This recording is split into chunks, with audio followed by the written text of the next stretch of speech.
This is more high tech than Streamcaster.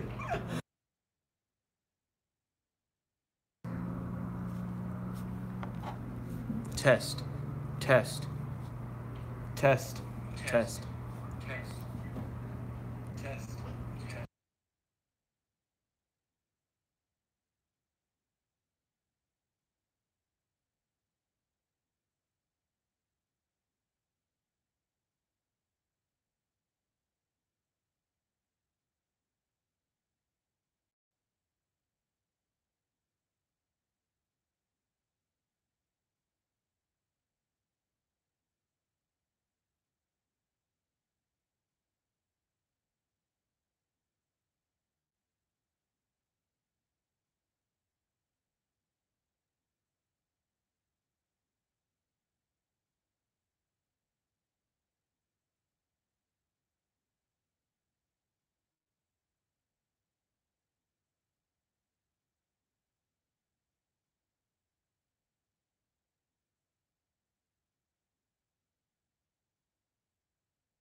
Test, test.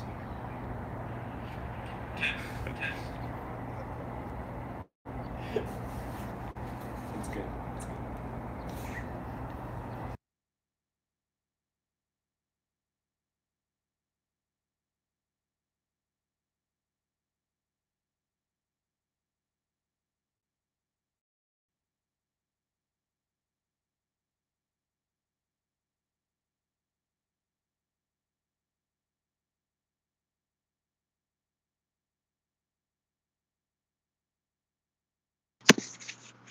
Last test, last test.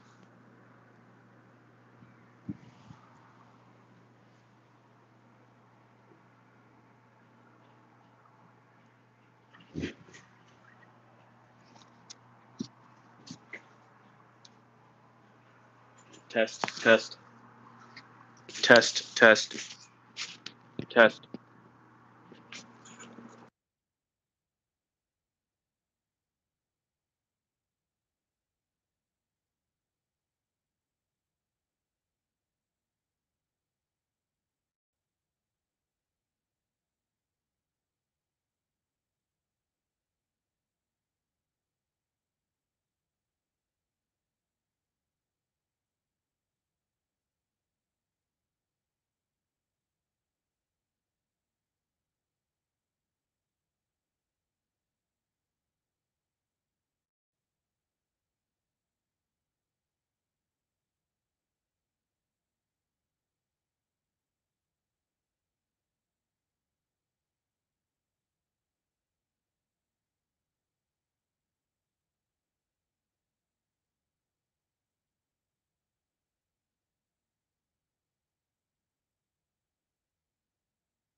Hello everyone and welcome to St. Peter's Prep Baseball.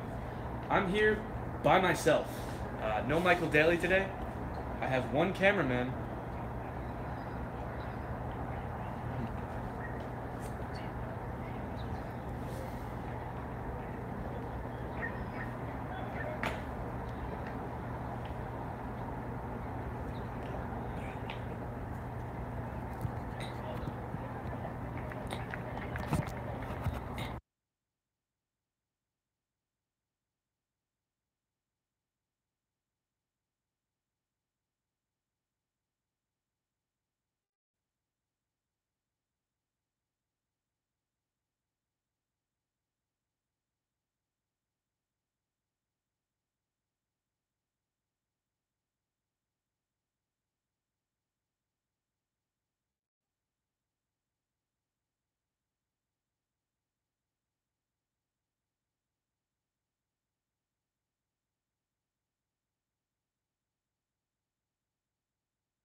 Hello everyone and welcome to St. Peter's Prep Baseball. I'm here by myself today with only a cameraman and Charlie Sexton. I am Dan Marr. St. Peter's Baseball is up against Ferris High School, a crosstown rival. Jack Carey is on the mound right now, the commit to Duke.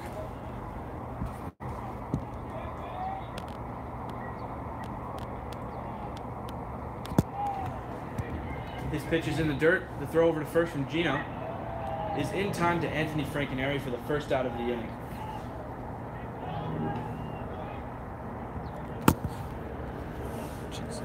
But as I was saying, I'm here by myself today with only a cameraman and Charlie Sexton. We've had quite a few technical difficulties as of recently. We had some camera problems and encoder problems. That pitch is swung on and missed. And some encoder problems against Bayonne High School. And today, we had more camera problems and battery problems. So we're making it work with the iPhone. This is kind of a shameless plug, but the iPhone 7 is doing great things for us right now. But St. Peter's Prep is up against Ferris High School. Ferris has an overall 7-3-1 to St. Peter's 11-1, only losing in California. That ball is outside for a ball. St. Peter's Prep has been on fire this year. They're on an 8-game win streak, looking to make it 9 here. Popped up, foul territory. Guzman is there, makes the catch for the second out of the inning. Good catch there by Jeremiah Guzman. That was Andy Antonio, the third baseman. Up to bat now is Miguel Valentine, the number 8 center fielder.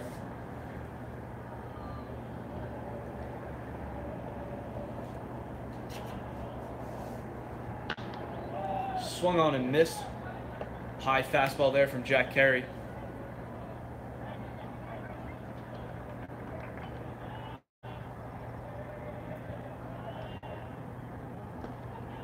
That ball curved to the outside. Count is 1-1. But St. Peter's Prep, as I was saying, has been really hot this season. They have a 114 runs for to only 29 runs against. That ball slider in the dirt. Count 2-1. And an 8-game win streak. That's really impressive. They are 7-0 at home, 3-1 away, and neutral 1-0. A 9.17 win percentage to a 6.82 win percentage for Ferris. But Ferris last year and the year before that has beaten St. Peter's. So in the last 2 seasons, St. Peter's has not been able to get the W from St. Peter's. That ball is chopped to third. Throw over to first.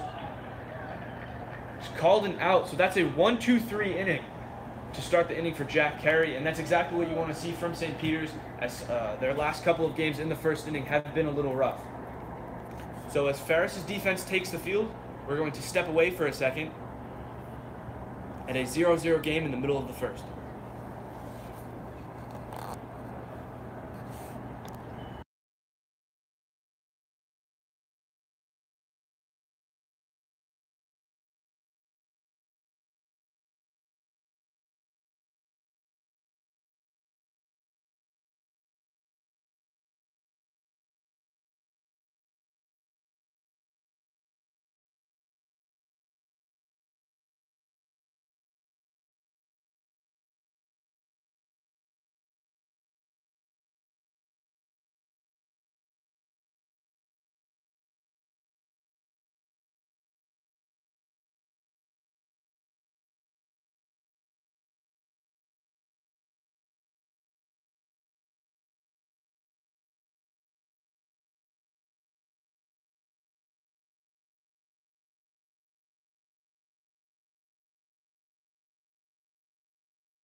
So as we head into the bottom of the first inning, still a 0-0 game, St. Peter's Prep comes up to bat. And here are your lineups for the St. Peter's Prep Marauders. Up first, number 3, Kyle Hess, the shortstop. Been doing great things on the defensive side of the ball all year. Your pitcher, number 23, Jack Carey, comes in at number 2. Cleaning up the top of the 3 is Ryan Dornio, 24, he is DHing today. Number 4, in the number 4 spot, is number 2, Corell Cattle in left field. In number 5, number 11, Jeremiah Guzman in right field. Number 6, batting in the 6th position, is Jared Rosso, the third baseman. Coming in at number 7 is number 24, the first baseman, Anthony Francaneri.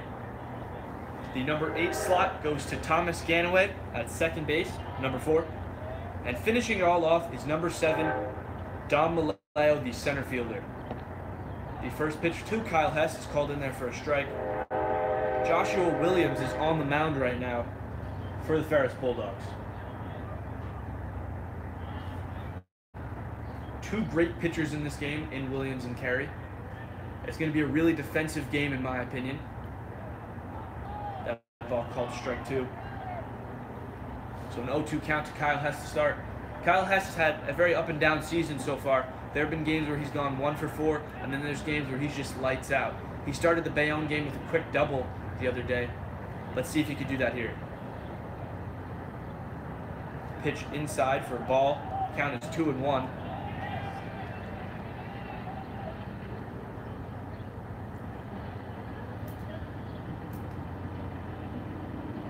Kyle Hess, as we've mentioned many times before, a 2-sport athlete, a commit to Notre Dame for baseball.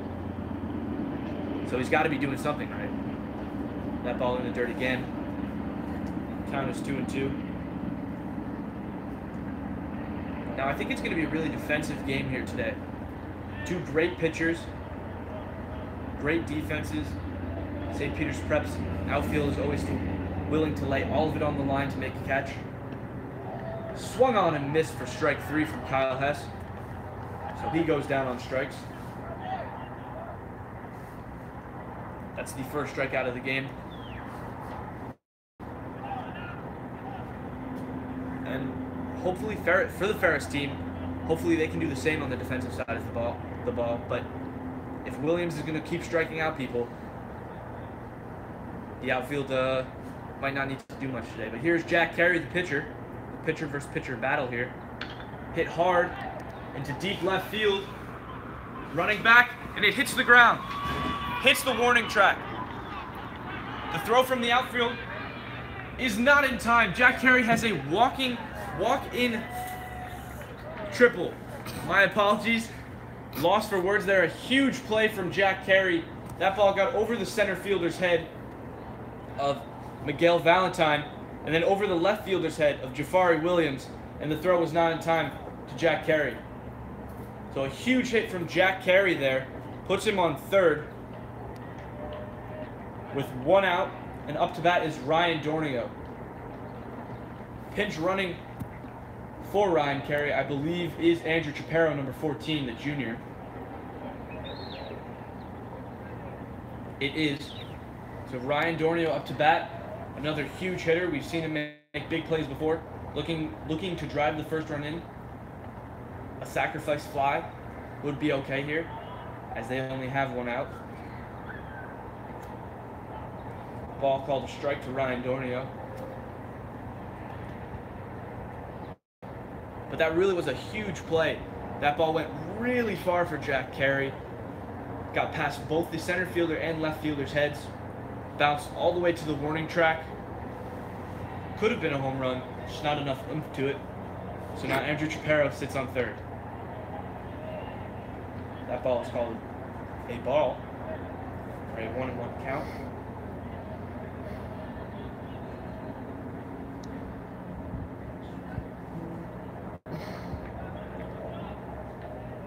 It's very ironic, as I mentioned, that the outfield may not have a lot of work to do. Jack Carey immediately proves me wrong by hitting a triple. Ball up high.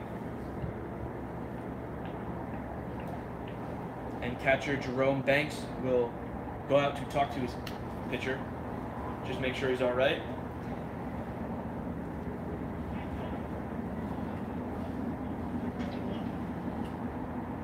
Hitting a triple this early, it's got to be a little nerve-wracking for your pitcher. I think he's really got to calm down here, refocus, get the next 2 outs.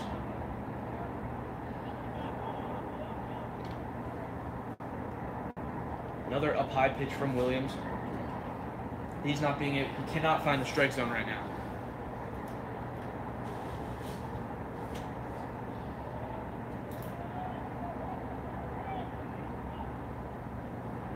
Bottom of the first. 1 out, man on third, and Andrew Chaparro. Ryan Dornio, number 44, up to bat, the DH.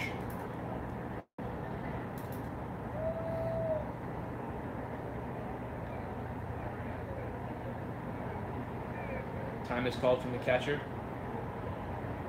Banks has got to talk it over with Williams as everything seems to be a bit high right now.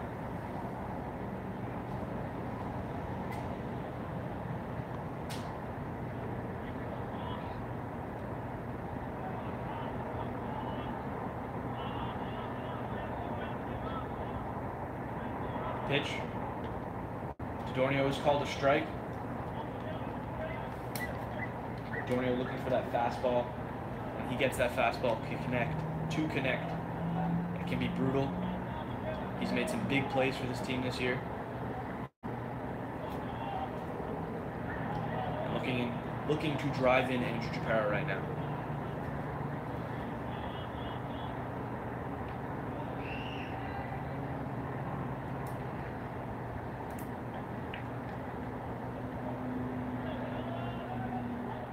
We want to again apologize for our technical difficulties.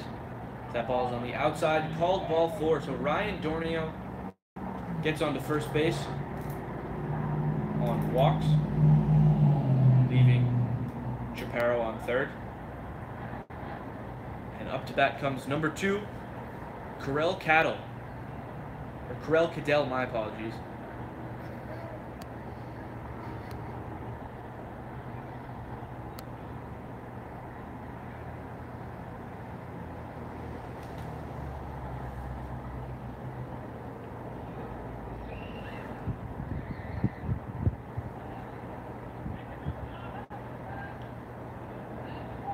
Check at first.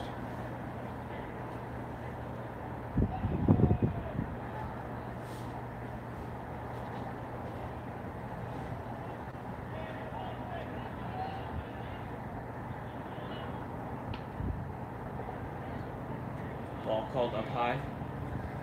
Just a bit though.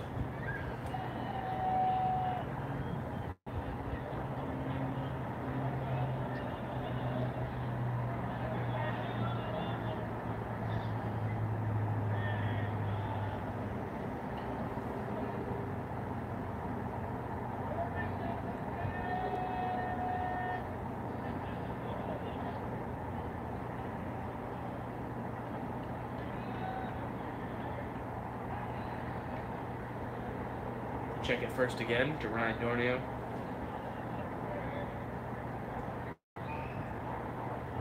Dornio not usually known for stealing, but if they're going to try to steal home, he's going to have to go to second. As they check him up again, that's 2 in a row. Just to mention, being by myself can be very difficult. Charlie Sexton may join me on later in this game.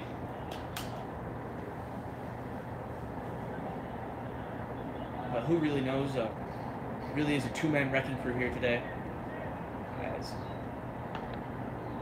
pitch is called the ball. And it appears second baseman is now coming in to talk to Williams. As a lot of his pitches have been balls so far. But as I mentioned, really a 2-man wrecking crew. No Mr. Trotta, no president in Christian Santos, no play-by-play man in Mike Daly. So we're doing our best. A big swing and a miss there from Corell.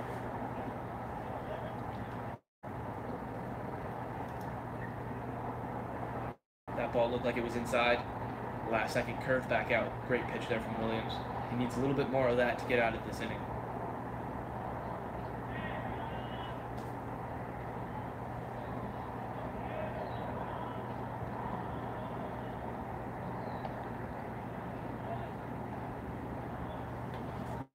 Another ball from Williams.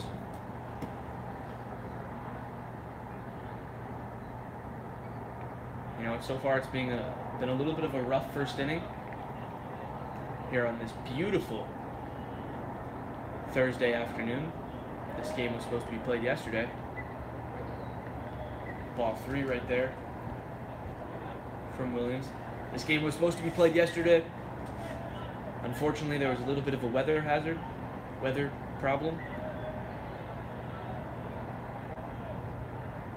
And they rescheduled the game for today. Ryan Dornio goes to second. The grounder to first. Step on the bag.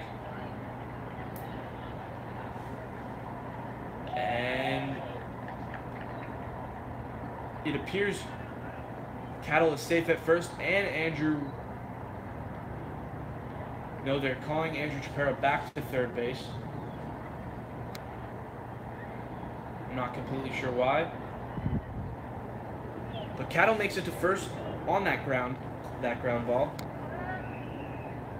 So now there is first, second, and third with only one out.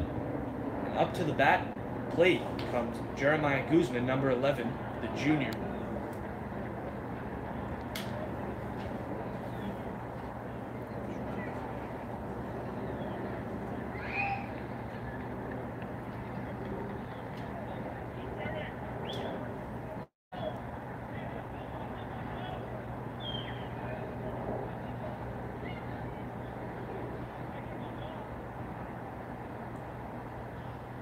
First pitch to Guzman.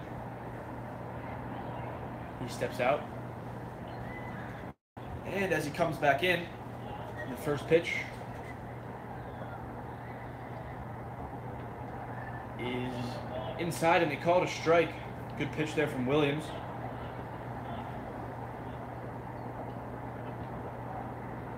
I think St. Peter's is in a really good situation right now. Almost guaranteed a run unless there is a double play. It'd be very unfortunate. Batter calls time again.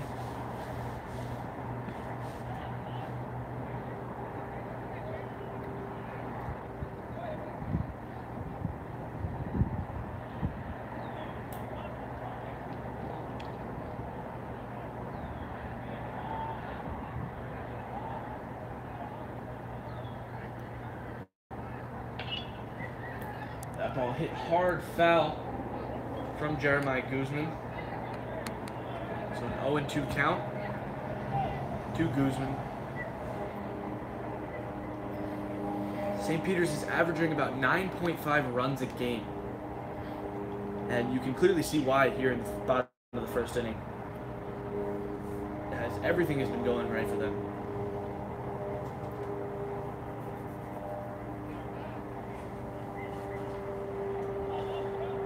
Jerry not looking to strike out here.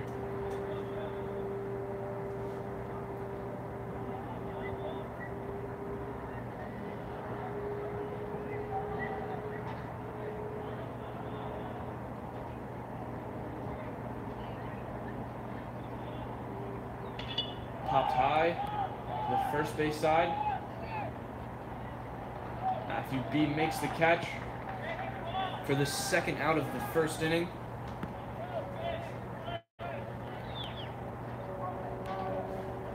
So the runners stay at first, second, and third. 2 runners in scoring position. And up to the plate comes number 6, Jared Rosso, the third baseman. Rosso, another guy on this team who's been able to do it all. Pitch and hit, and of course field.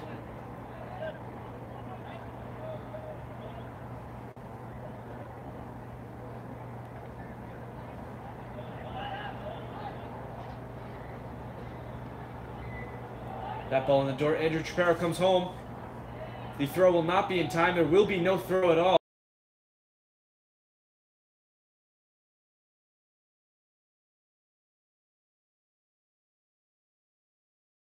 Handle it. Goes to his left side. Dornio gets to third. Cattle gets to second. No one on first. Still 2 runners in scoring position. And a 1-0 game.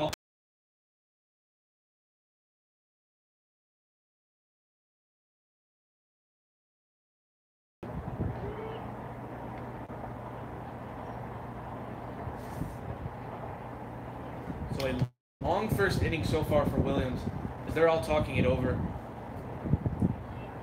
He's thrown over 20 pitches already. And he still has 2 runners in scoring position with 2 outs.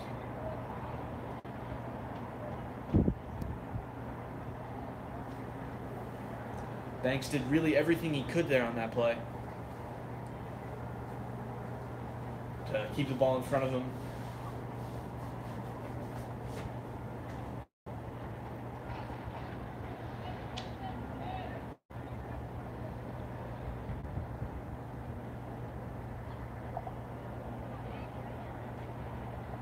So Rosso steps back into the batter's box, looking to drive in 2 more runs.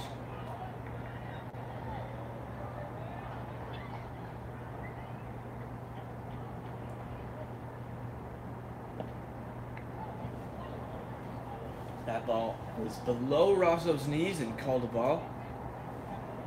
Count is 2-0. If I'm not mistaken, Williams pitched against St. Peter's last season, and he pitched a great game. I believe it was in the county playoffs. He knocked them out.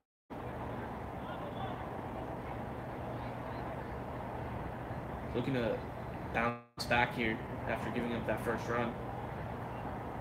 Pitch hit hard into center field, and the catch is made from the center fieldman, Miguel Valentine. So Williams somehow gets out of that inning with only 1 run allowed, leaving men on third and second. Gets the final out with the pop out to center field. And Jack Carey comes up to the mound after having that 1-2-3 inning, looking to repeat.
So here in the top of the second inning, St. Peter's leads Ferris 1-0. All because of pitcher's Jack Carey's huge triple. Swung on and missed there.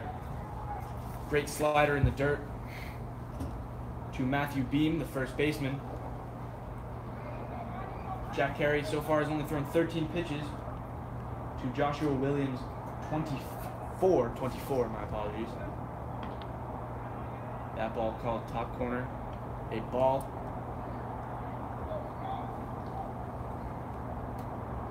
A quick update before Jack Carey gets his next pitch off. Hold on. Swung on and missed again from Matthew Beam. Jack Carey really getting that slider going right now. Matthew Beam has 2 strikes, 1 ball. But a quick update, the NFL draft, the National Football League draft has started. If you are somehow tuning into this game, we will be giving you updates as soon as we get them. That ball is called ball for ball 2. So we're just trying to keep everything as entertaining as possible on this beautiful Thursday afternoon.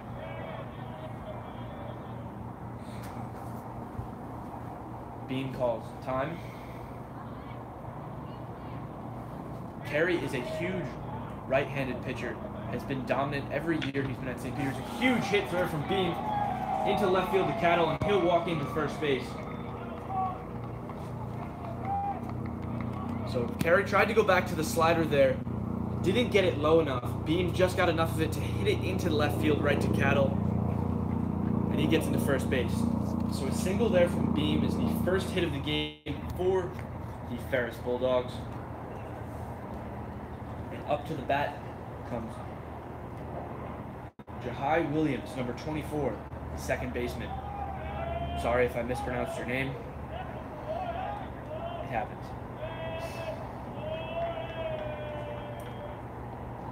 That ball in the dirt. Gino throws to second, my apologies. And they call him out. Gino with the quick recovery there. Beam tries to steal second. Actually, Beam didn't try to steal second. He took a lead from first base. The throw from Carey was too far in the dirt for Gino. It bounced to his right side. Gino makes the speedy recovery and throws to second base. And they get Beam out. So a nice single from Beam turns into an out at second base. And there's no one on base now. So a huge play there from Eugene Cohan, the catcher. That pitch is outside again. Really throwing it away from Williams. That's 2 pitches in a row.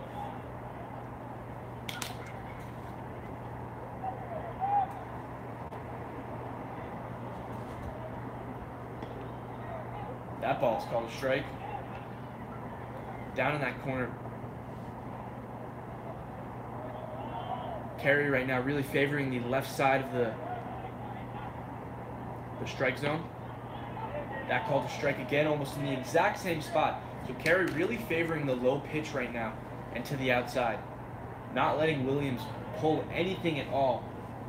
Not keeping anything close to him as Williams steps out. And just a quick mention, Beam right now has the highest batting average on the team for Ferris. As of Max Preps, it says he's got a 600 batting average. You saw it right there with that huge single. Swing and a miss from Jahai Williams is the first strikeout of the game for Jack Carey. Hopefully one of many. And that's why he gets the ball to the outside. Carey's able to get to the ball to the lower left side of the strike zone. And there's no chance for any hitter to get it. That's why he's committed to Duke, and that's why he's the #1 pitcher on his team. That ball called a strike. As I was mentioning, Beam had the highest batting average on the team, and you saw it there for the single before we got out at second. But up to bat now is Jahai Williams, the left fielder.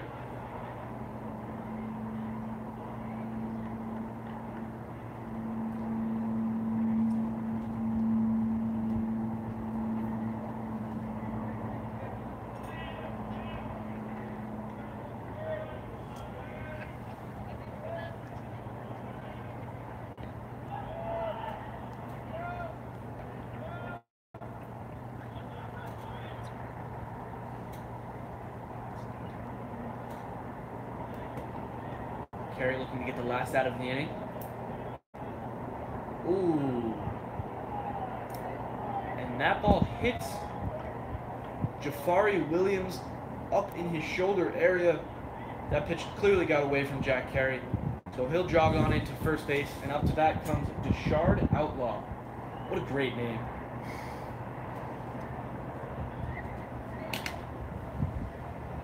So man on first base. No runners in scoring position. 2 outs. Williams was hit by the pitch. Carey looking to get Outlaw out of this game. Again, to the outside. That was called a ball.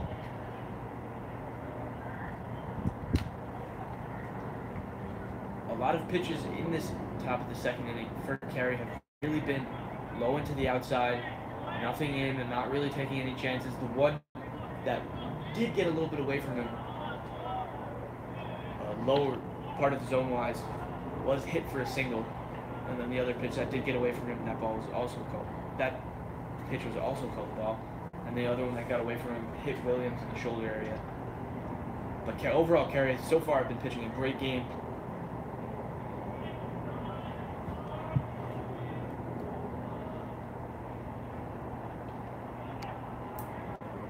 Another ball there for Kerry.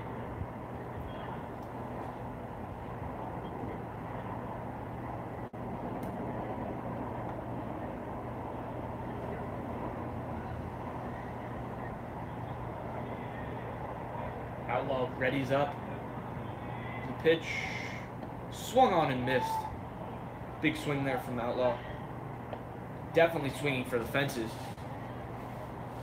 Kerry shuts him down there with a huge strike.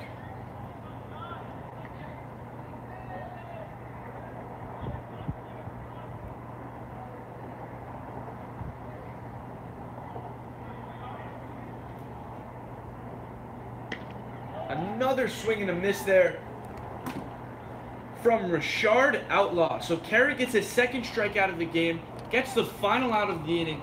We're going to move into the bottom of the second inning. St. Peter's Prep leads 1-0. Kerry left a man on first base, and it's all good right now for St. Peter's as they lead 1-0 going into the bottom of the second.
Welcome back to St. Peter's Prep Marauder Baseball.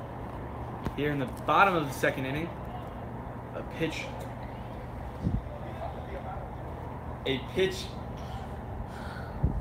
to Anthony Frankenary was up high right there. So they talked it over with Williams. Hopefully he's got his head in the game now. Looking for a quick 1-2-3 inning there. Hit hard from Anthony Frankenary. That ball rolls into the right side of the outfield, past the first baseman. They throw it back to second base, but it's not in time before Anthony Frankenary hits a quick single to start this inning.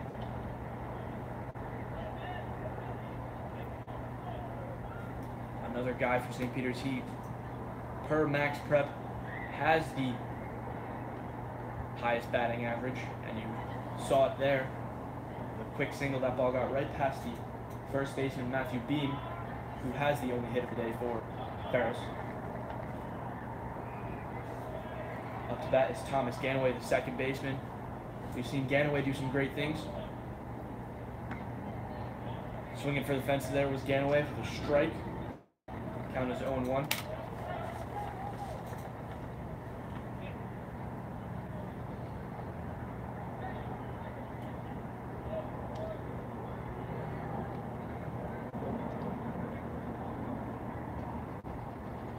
Check over at first. It is not done.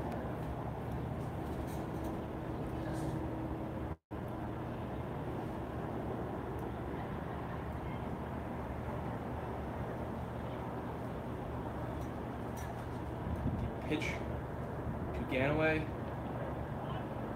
Curve to the outside. A lot of balls have been thrown here from Joshua Williams, the Ferris pitcher, number 23, and they've got to be a little bit concerned with that. Really not being able to find the strike zone right now. You know, I said it last year. I'm going to say it again. This guy definitely needs a map, because the strike zone is lost to him. Google Maps always works for me. If you have an iPhone like we're using. That ball is grounded to third, throw over to first. He's thrown over the head of the first baseman, Matthew Beam. Ganaway will slide into second. But it appears Anthony Frankenary is out. So they went for the double play. They got Frankenary out at second base, but the throw over to first to Ganaway was too high for first baseman Matthew Beam. And Ganaway runs into second base.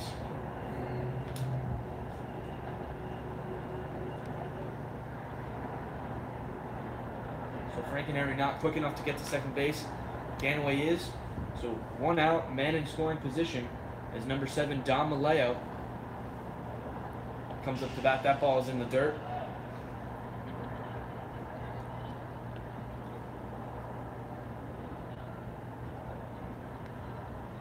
Dom Maleo, another two-sport athlete on this great St. Peter's baseball team.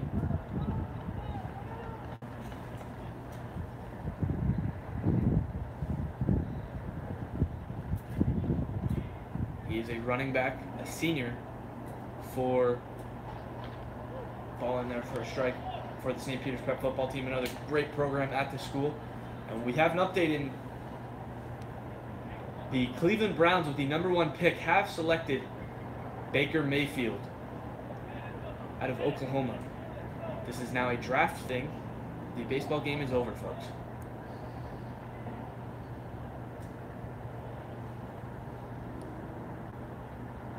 I'm just kidding. The pitch to Dom Maleo. Swung on, hit hard into center field. And the catch is made. Ganaway will stay at second base. Valentine makes the play in shallow center field. So even though that ball was hit quite hard from Dom Maleo, it did not get the distance as it went much higher than it should have.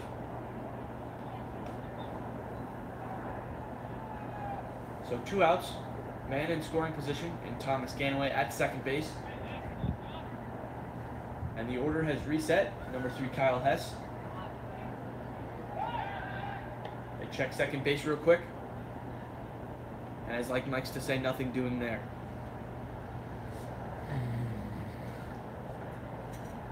You know, Charlie, I see you giving me these glances right now. I've got to work anything I can right now because, you know, by myself, I mentioned before, it can be kind of difficult. But the pitch from Williams, down low for a ball to Kyle Hess. Kyle Hess struck out in the first inning.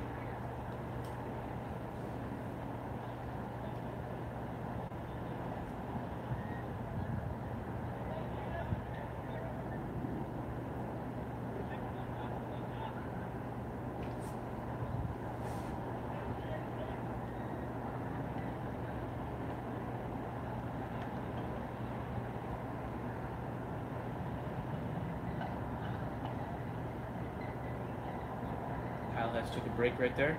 Comes back in.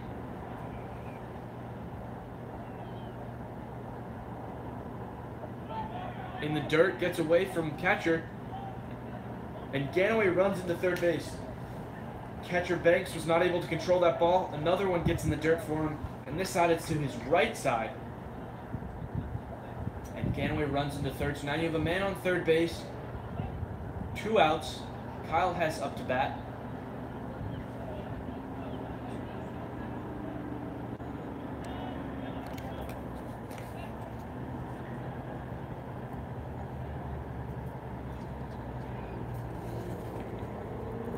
Williams loses his balance there on that pitch.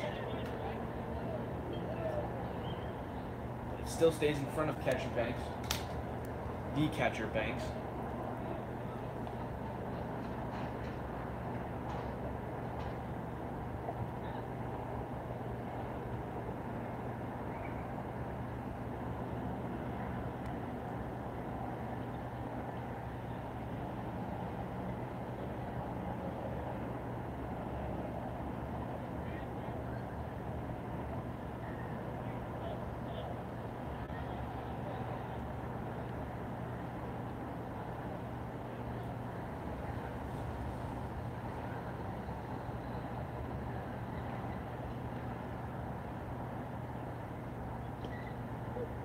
That pitch to Kyle Hess in the dirt again. Williams, it almost seems like he's scared of the strike zone. Everything either too high, too low, nothing in the middle. Nothing just right. For Kyle Hess, he's looking to get on base, even if it is just a walk. Ball hit fouled down the third baseline.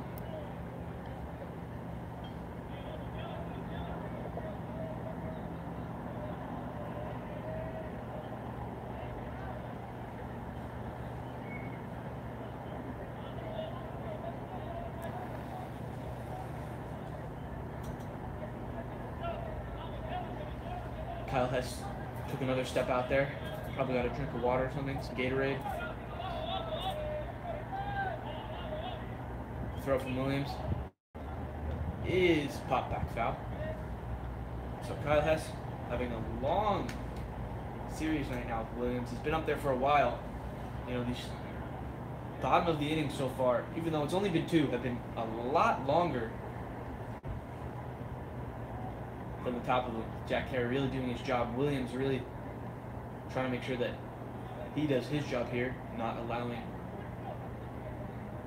second baseman Thomas Ganaway to run in home. He's got the 2 outs. He needs one more. The pitch hit hard to the second baseman. The throw over to first is in time.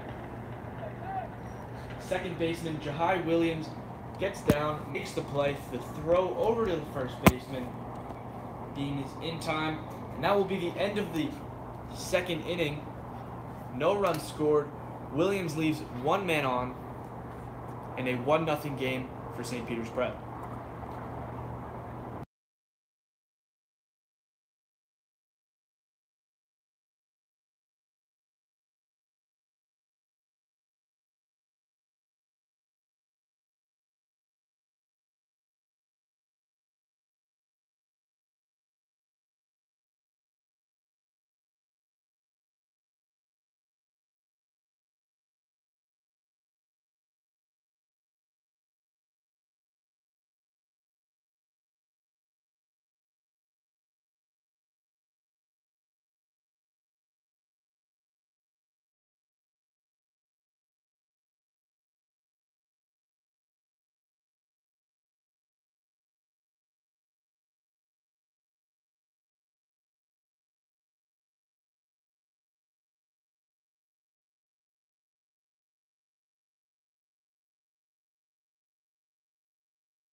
Coming into the top of the third inning, a 1-0 game for St. Peter's Prep.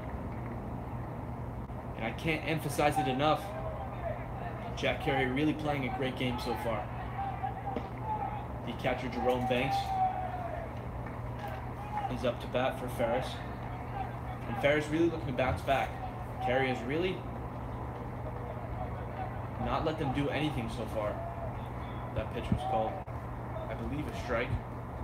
But he's not been letting them do anything so far. There was the one single from Beam. He hit a guy in the second inning as well, but the first inning and the second inning overall have been great for Jack Carey. He's proving why he's the #1 guy on the St. Peter's team. When you have a big game, and that pitch in the dirt, check swing is called safe.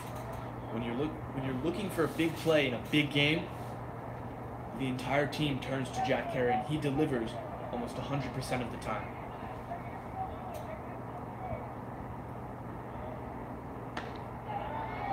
That ball's up high for ball 4.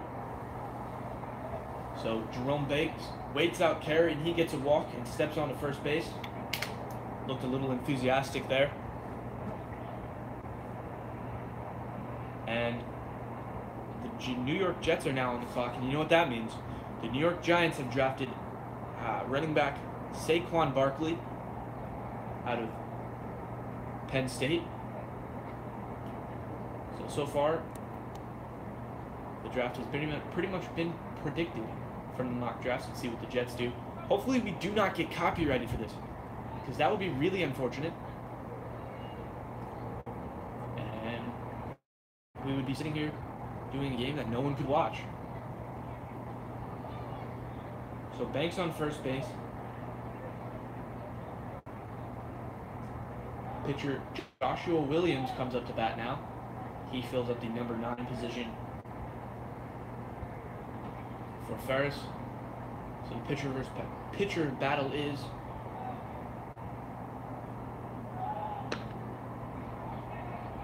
the first one is called a ball. Obviously, the pitcher is going to win here. There's no question about that. It's impossible for something else to happen.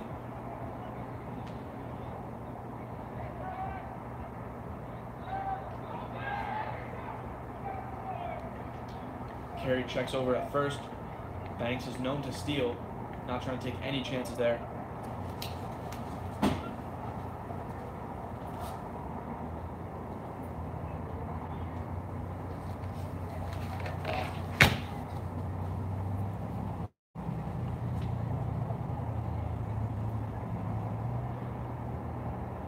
The pitch from Carey.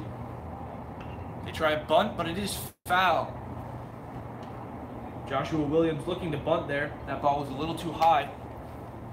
If Carey knew he was going to bunt, he would have probably thrown low again. But the bunt was unsuccessful.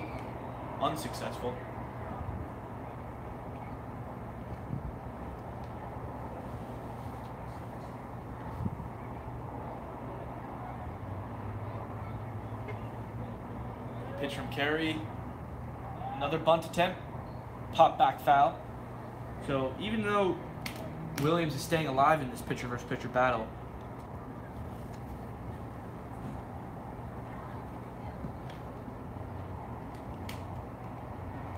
he's not doing his best at getting on base, as he clearly wants to bunt the ball. He's attempted 2 times in a row now. Both have been called foul.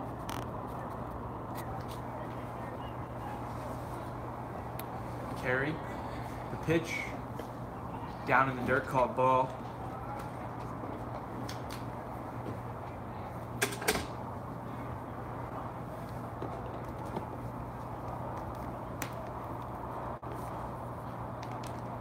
Williams doing a really good job of waiting Carey out here.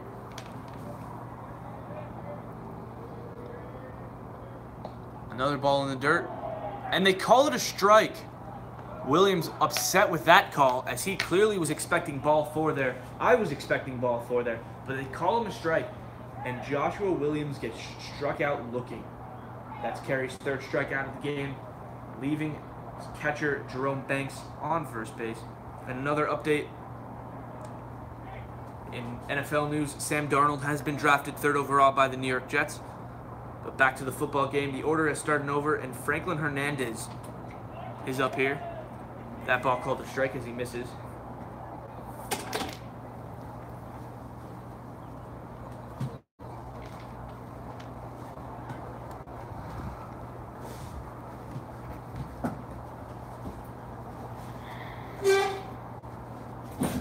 So 1 out and a man on first base for Franklin. He grounds over to shortstop Kyle Hess. Kyle Hess throws to second.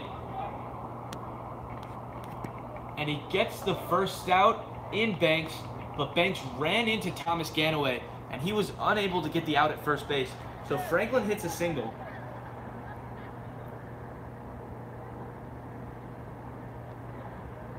But Jerome Banks is out at second base. So 2 outs for Jack Carey, a man on first again. And Andy Antonio, number 12, comes up to the plate. He popped out in the first inning.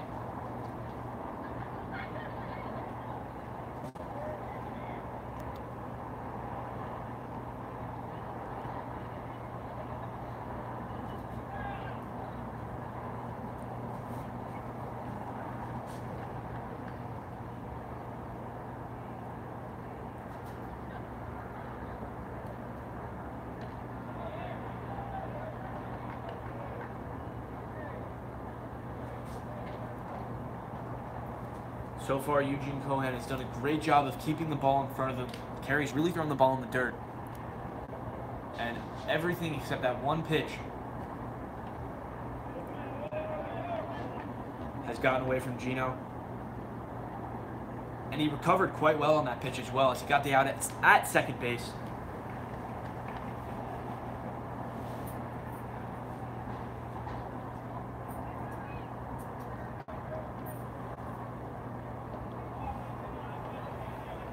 That breaking ball. Called a ball.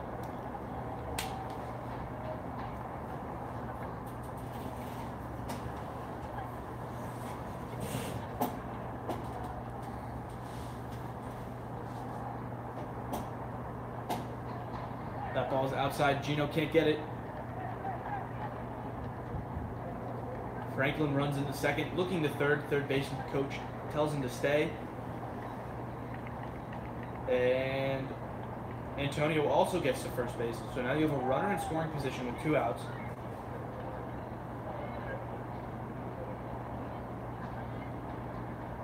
Man on first and second.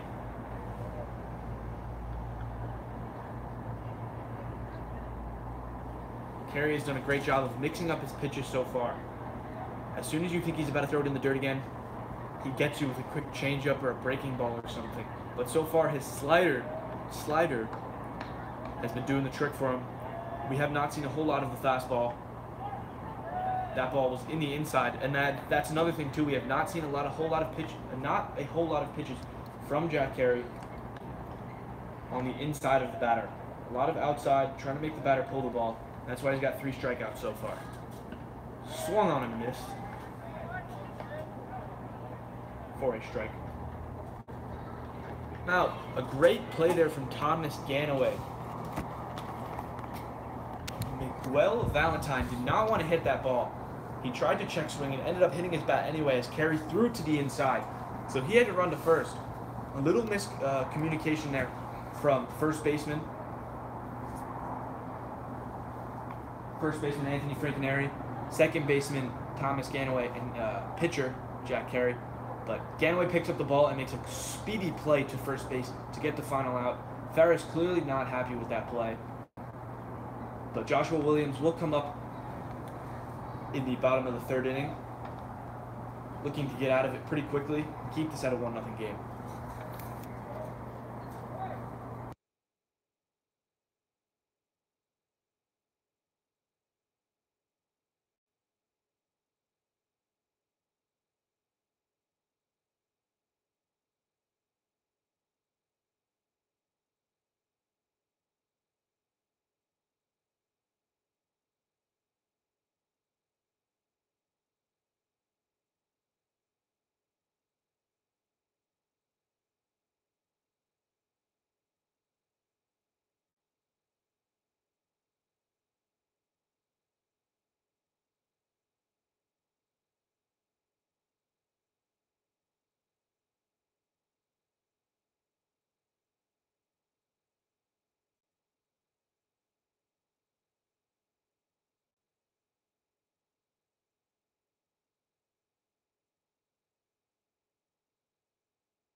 Back here in the third inning, the bottom of the third inning to be more exact. Jack Carey up to bat. He started all hitting off first the St. Peter's Prep Marauders with a big triple back in the first. We're here in the third now. Let's see what he can do.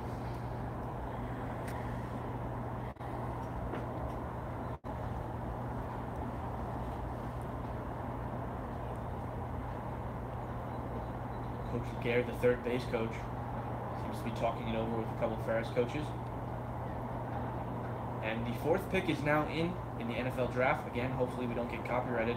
Cornerback Denzel Ward from Ohio State will be going to the Cleveland Browns.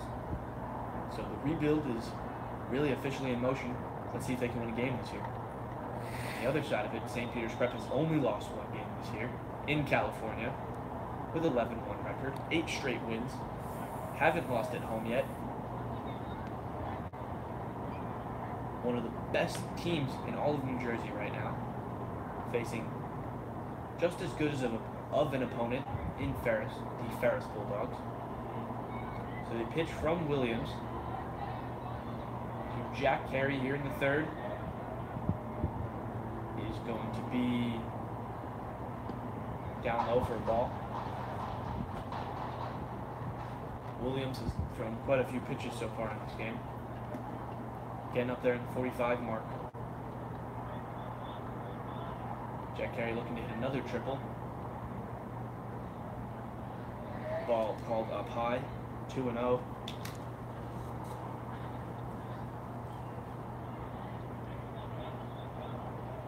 St. Peter's Prep next game is tomorrow night, or tomorrow afternoon to be more exact.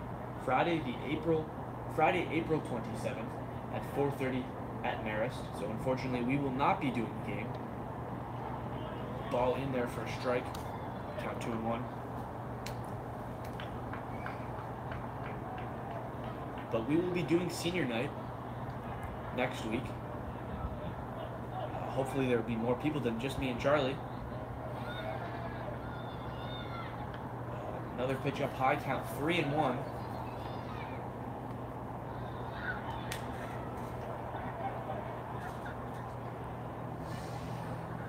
Jack Carey looking to get on base here. Pitch from Williams. Hit hard to center field. And the catch is made mid-center field. Jose Bryson makes the catch.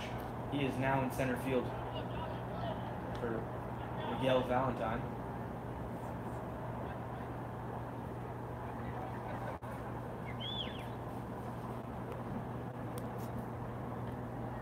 So 1 out. St. Peter's Prep still leads 1-0. Ryan Dornio, the DH, up to bat. He checks his swing, and he just calls a ball in the dirt. Count 1-0. St. Peter's Prep really has had some good hitting all year round so far. Anytime they need it, they get it. Especially, just going to bring up last game against Bayonne when they had the technical difficulties. Later on in the game, 2-0 after 5 innings. That ball hit high in the infield. Running in is first baseman. No, the catch is actually made by the pitcher, Joshua Williams. He calls off the first baseman, Matthew Beam. So that's 2 outs, 2 pop-ups here in the third inning. Williams looking to make it a 1-2-3 inning with Corell Cattle up to bat, the left fielder.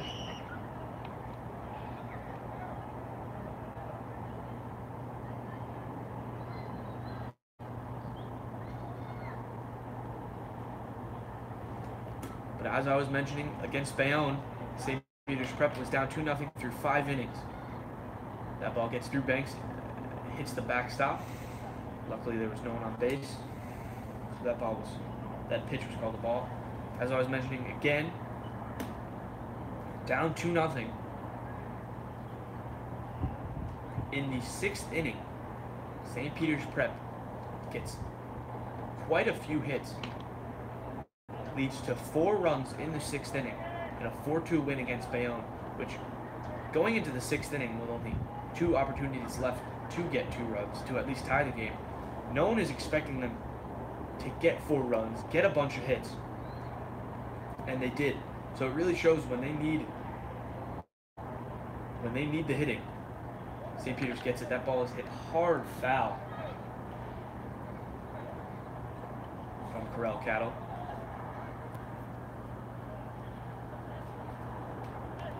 Cattle singled in the first inning, looking to do it again here.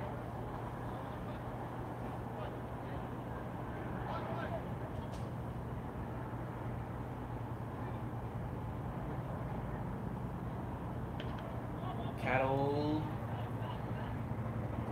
swings and he misses there. Another strike, that's strike 2. This next pitch will be the 50 marker for Joshua Williams. That's what we're counting. Hopefully that that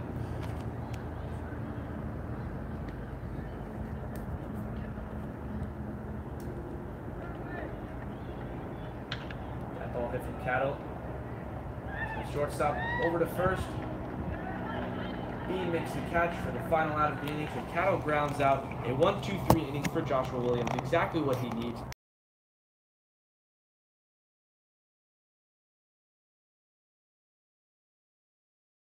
For Joshua Williams, we apologize for the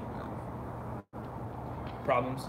But a 1-2-3 inning again for Joshua Williams. Third time I'm saying it. Gets the final ground out from Corral Cattle. And we're going to go into the top of the 4th. Still in a 1-0 game.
We're back here. Sorry, a little bit late, but that pitch was swung on and missed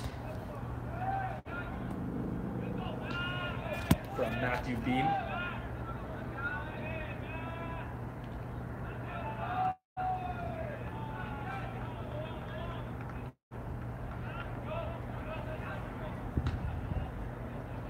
Ball gets away from Gino. Count 1-1 for Jack Carey. He's about to hit his 50 pitch mark as well. Beam steps out of the batter's box.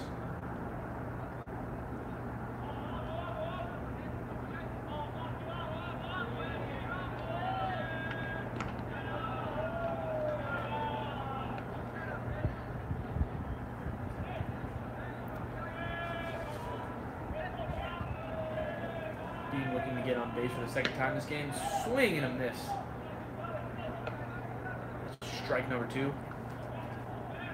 For Beam.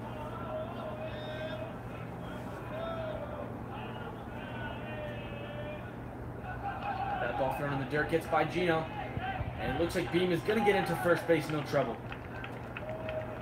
That ball was called strike 3, but you know, with the misplay in the dirt, Beam gets over to first base. Gino can't handle it. That's the 3rd ball Gino has mishandled so far. Nothing major though, but Beam gets on first base with a misplay.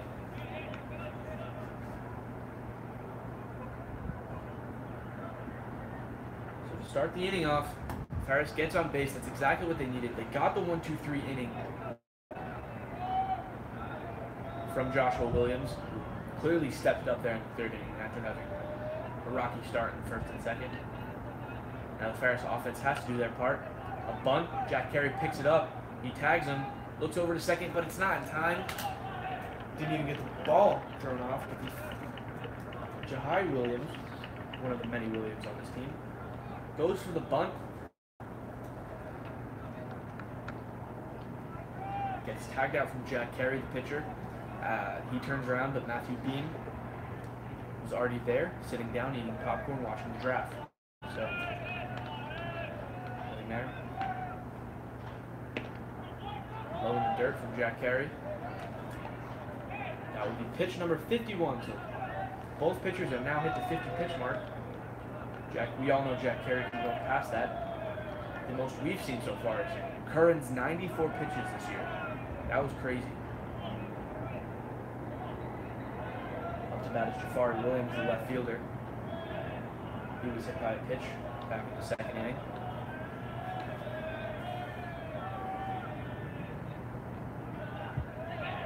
That ball was in the feet of Gino. He's able to keep it in front of him and keep Beam at second base. Beam, a fast runner, taking a little bit of a lead.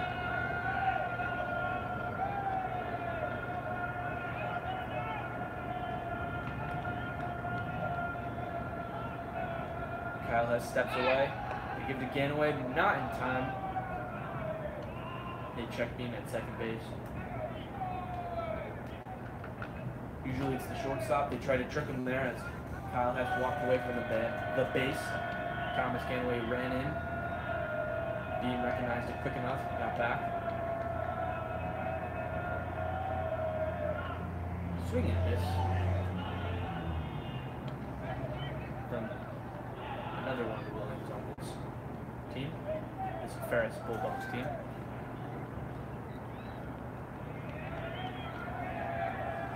Ferris trying to pump up his team. Get a run in here. But Jack Carey says no, no, no, and gets another strikeout. Up high in the zone this time. We've seen Jack Carey throw it low. Gets a quick fastball. We were talking about this earlier, Charlie. Jack Carey's fastball is not something you want to have to deal with. Jafari Williams paid the price there with the strikeout.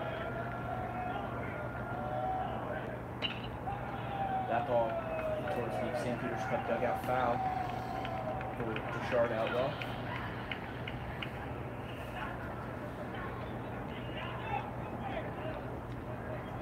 So 2 outs, a man on scoring position in first baseman Matthew Bean.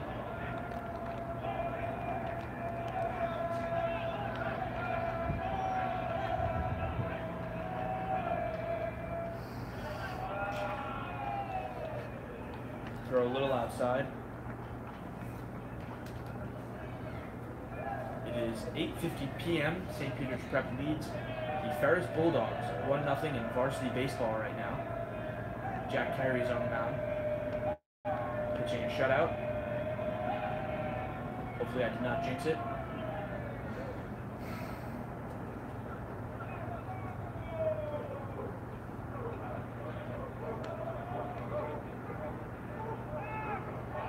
Oh, bad play there from pitcher Jack Carey. Don Malayo's going to have to throw to third, and it is not in time. Matthew Beam slides into third base, but it appears he is injured. That is very unfortunate for the Ferris Bulldogs. Looks like he did something to his leg, but he gets up, stretches it out, and he'll be fine. The play was just a little too far for Kyle Hess to make. Kyle Hess had ran in there. Pitch is up high. Gino able to keep it in front of him, keep Beam at third. But that pitch was too far for Kyle Hess. Gets past him, gets over to Don Malayo. Though Don Malayo is very quick, Beam was quicker on that play. He got there quicker than the ball did.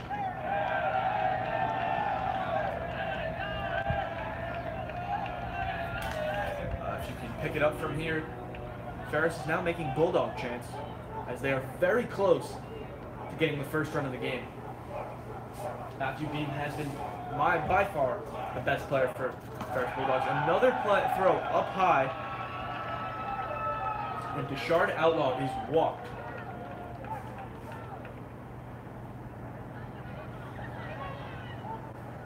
You've got a man on first, and you've got a man on third. 2 outs.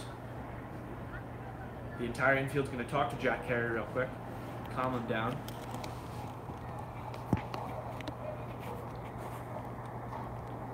Jerome Banks, the catcher, will be up.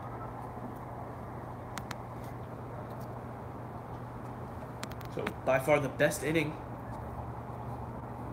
for the Ferris Bulldogs. They're clearly hyped up. They've got a man on first and third. And, you know, Charlie, gotta bring you in somehow. What does Jack Carey got to do here to get out of this inning? Just has to find that strike zone again, because he had it before and he was knocking people out left and right, but now it seems that their Bulldog chants have gone really into his head and he has to find that strike zone. Yeah, Bayonne did the same thing a couple days ago against sophomore pitcher Zach Oswald. I think it got into his head a little bit. Found the strike zone there on the big swing and miss from Jerome Banks. I think it got into Zach Oswald's head a little bit. It might be getting into Carey's head a little bit here. Hopefully he's able to refocus himself and get that out. There it is, right down the middle, right down Main Street. Another strike for Jack Carey. He's looking to get out of this inning quickly.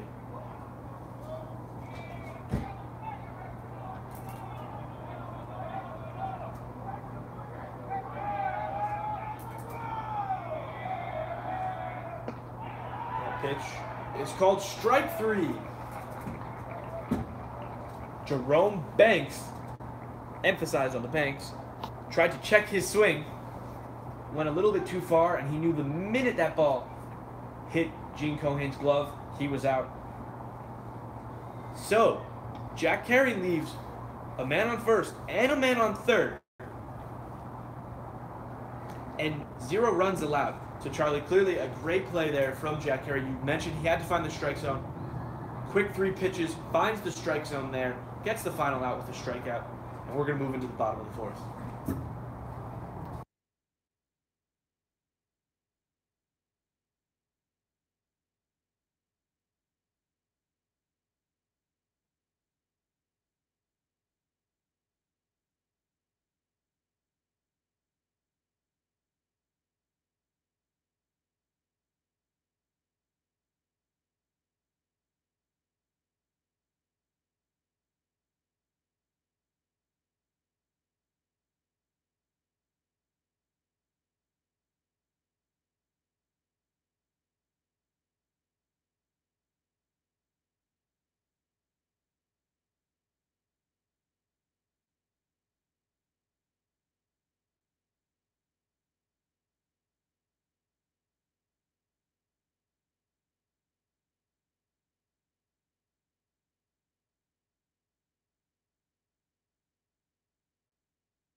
Welcome back to the 0 viewers we have at the moment. So technically me and Charlie are just talking to ourselves. But welcome back if you do find this game later on. Jeremiah Guzman is up to bat. Joshua Williams still in the game for Ferris. Thrown about 50 pitches so far. Number 51 has popped up in the outfield. And the catch is made by number 19, Jose Bryson, who replaced the original center fielder, Miguel Valentine. We do not know exactly why. We do not know exactly why Bryson is in the game now, but he is.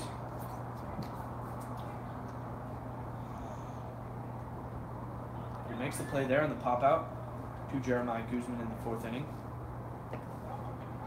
Pitch is called strike to Jared Rosso.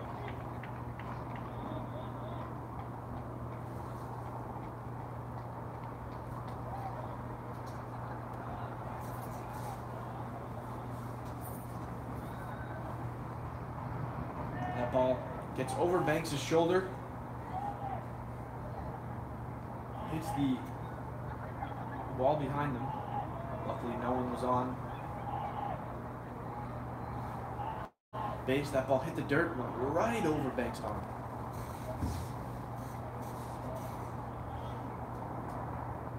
Charlie, we're in a really tight contested game here so far.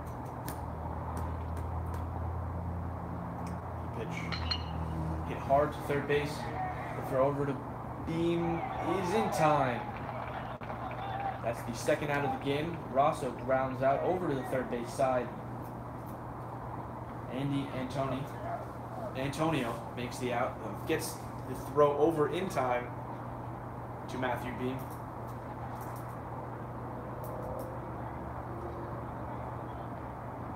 So Anthony Frankenary is up to bat again, looking to get on base to prevent another 1-2-3 inning. Charlie, I was saying this game is really closely contested. Only one run. Oh, a big ground ball there. And Anthony Frankenary gets a single again. That could be called an error, though. That ball was hit hard to Jahai Williams. Again, we apologize if we mispronounce anyone's name, but that ball was hit hard to Jahai Williams. He went for the diving play. It did not sink into his glove like he wanted it to. And Frankenary had a lot more time than he expected to get to first base. So now you've got a man on first base, 2 outs, with Thomas Ganaway up to bat. Charlie, hopefully you can get some words in here. But again, a tightly contested game. Only 1 run has been scored. They check first base. Frankenary likes to steal.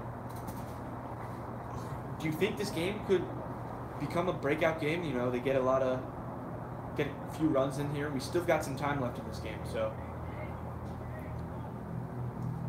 do you see anyone breaking away, getting a big lead? Do you think it's going to stay contested down the line? Yeah, I don't know. It's a pretty tight game, as you said, right now, but there's a lot of game left, and I think this can really go either way. Prep's not showing... Oh, drop ball there. Another misplay from the Ferris defense. That ball rolls over to the left side of Banks. Frankenary jogs into second base. Like I was saying, Prep's not really showing what they've shown in previous games, and if they keep this up, I think it's going to stay this way if Ferris doesn't decide to start making their own plays on the offensive side of the ball. I agree with you 100%, Charlie. We have seen quite a lot of hitting though. Ball called strike there, Thomas Ganaway. St. Peter's Prep has hit a triple, singled multiple times in this game.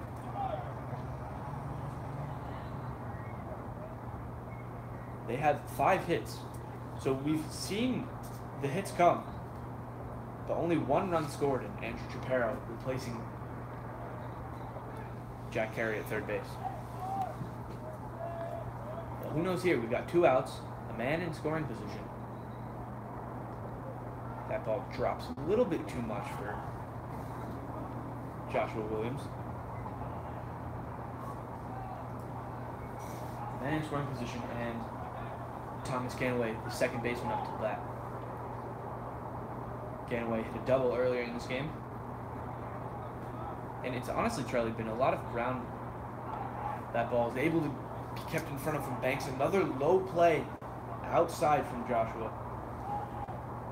But Banks can keep that one in front of him. That was huge. But a lot of these singles and stuff could possibly be called errors because the ball really has not been gotten out of the infield so much, but a lot of mistakes from the infield, plays not being able to get over in time, and Thomas Ganaway walks.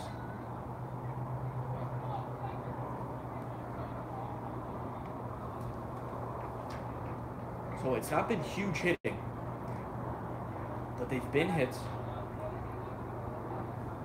and they've gotten 1 run in and a lot of hits, and they've, I guess, kind of contributed in this game so far. Number 7, Dom Maleo up to bat.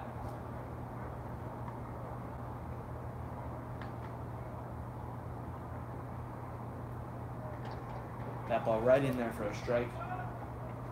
Good pitch there from Joshua Williams.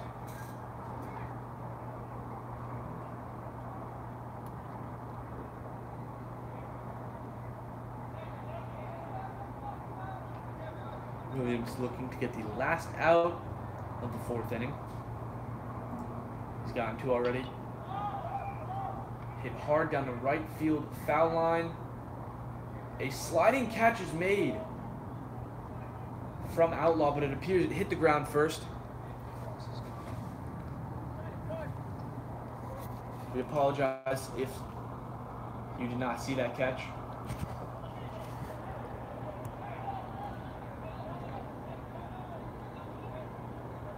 Yeah, the right fielder there, Rashad Outlaw, made a diving desperation play. I thought he caught it. I think Charlie thought he caught it, but apparently the ball just hit in front of him. But great attempt there from Rashad Outlaw in the foul territory. Dumlao hits it hard down the right field line. And Frankenary will score. Thomas Ganaway will get to third base. And Dumlao hits a double down the right field line. Pass over the head of the third baseman. Into left field. Williams is unable to make the play.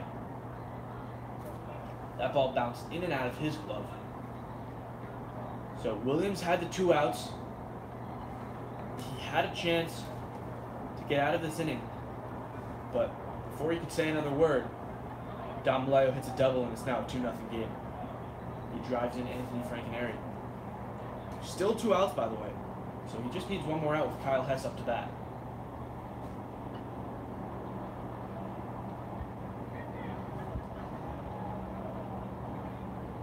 Another play gets away from Banks there. That's one of many this game. Joshua Williams is able to get back to home plate, making sure that Thomas Ganaway stays at third base.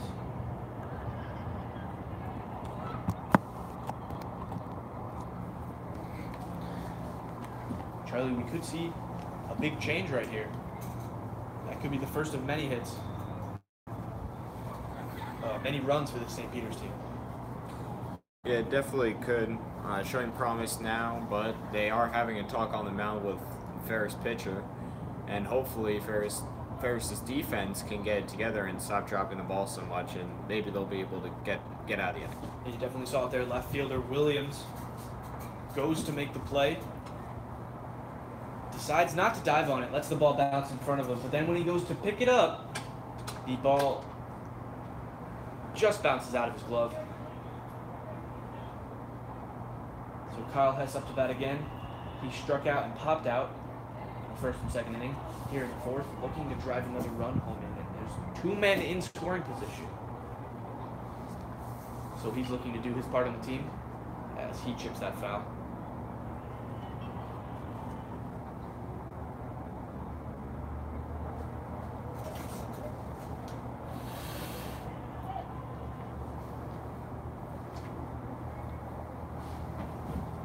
A beautiful day has turned into a chilly night here at Caven Point.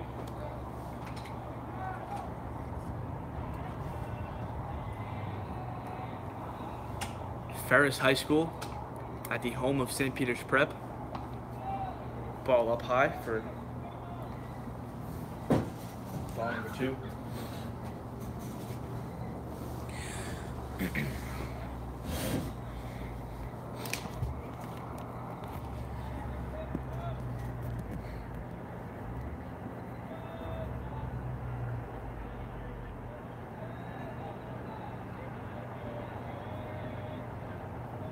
Kyle Hess takes a step out of the batter's box.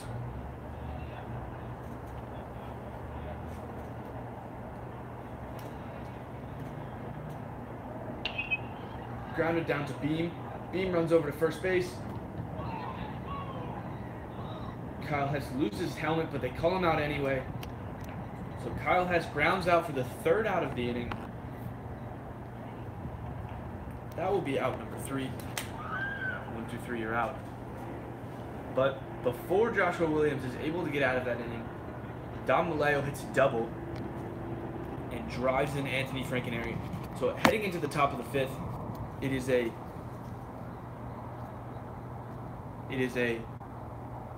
2-0 game.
welcome to the 5th inning. Ferris steps up to the plate. Jack Carey still on the mound. I'm Dan Marr, joined alongside Charlie Sexton. 1-2 punch here today, as many of the other Nation Station affiliates were unable to join us today, unfortunately. But we're here. We're going strong here at approximately 9:08.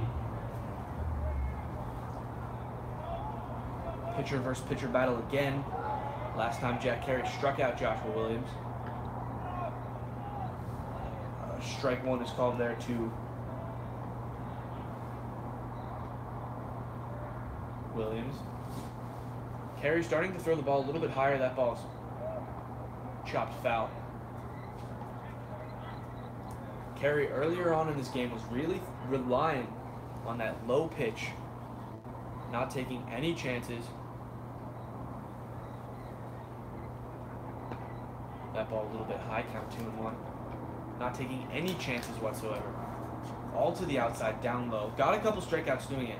But, we're getting in later in this game. He's feeling a little bit more comfortable. He's starting to throw the fastball up high. Throws a slider in the dirt there, count 2-2. But he's doing his best. Hasn't allowed a run yet. Had a little bit of trouble back in the 4th inning. Williams stays alive as he hits that down the right field line foul.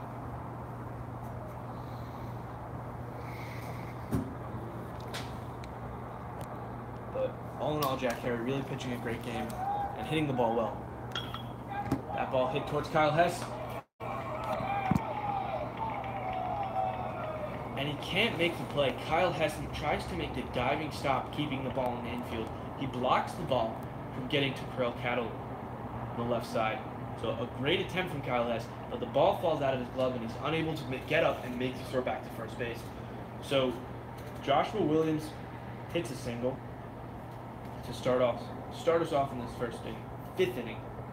My apologies. And the order resets and Franklin Hernandez comes up to bat.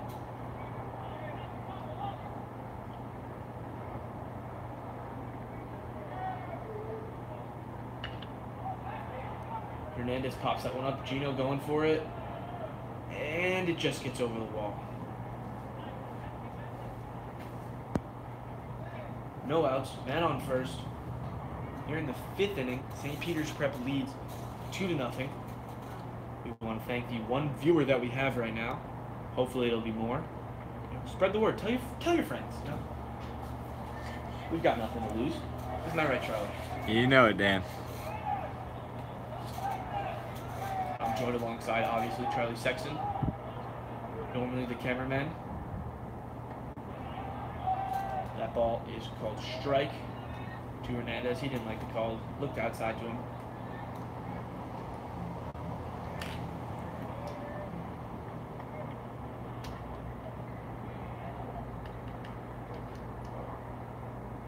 Charlie, I don't know if it's the weather. Swung hard, kept at the feet of Gino though. And Hernandez strikes out.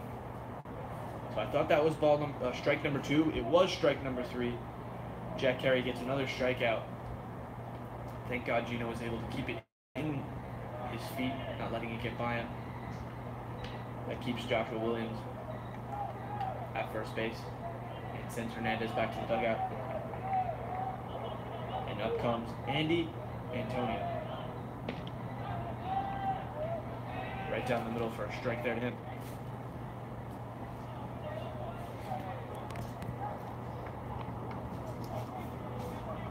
Charlie, I don't know if this has anything to do with it. The weather has dropped a little bit, but Ferris is 1-3-1 on the road. They haven't played bad baseball here today, but that might have something to do with it. They have a much stronger record at home, 6-0, and St. Peter's has one of the best records at 7-0 at home. And not having a great record away against a great home team sometimes plays into effect later in the game. We've only got 3 innings left. That definitely might be a factor. I try to look into the statistics as much as possible. Swing and a miss there from Antonio.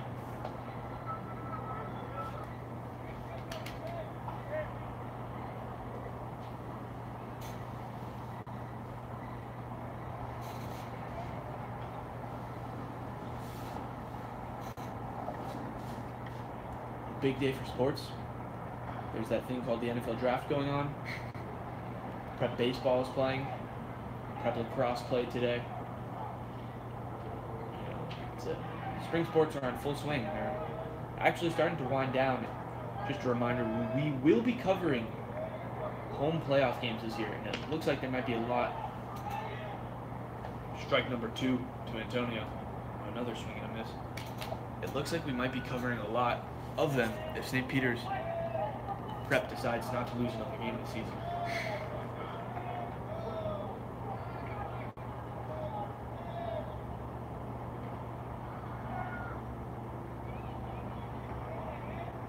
Ball chops foul from Antonio.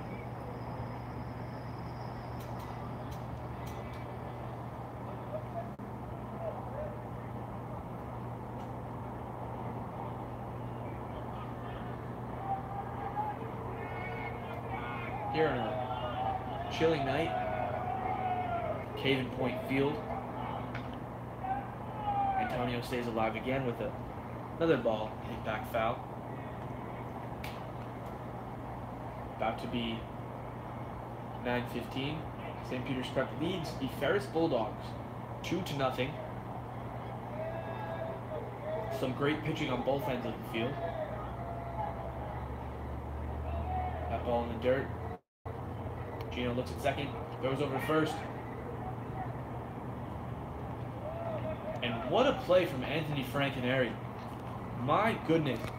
That will be the final out of the inning.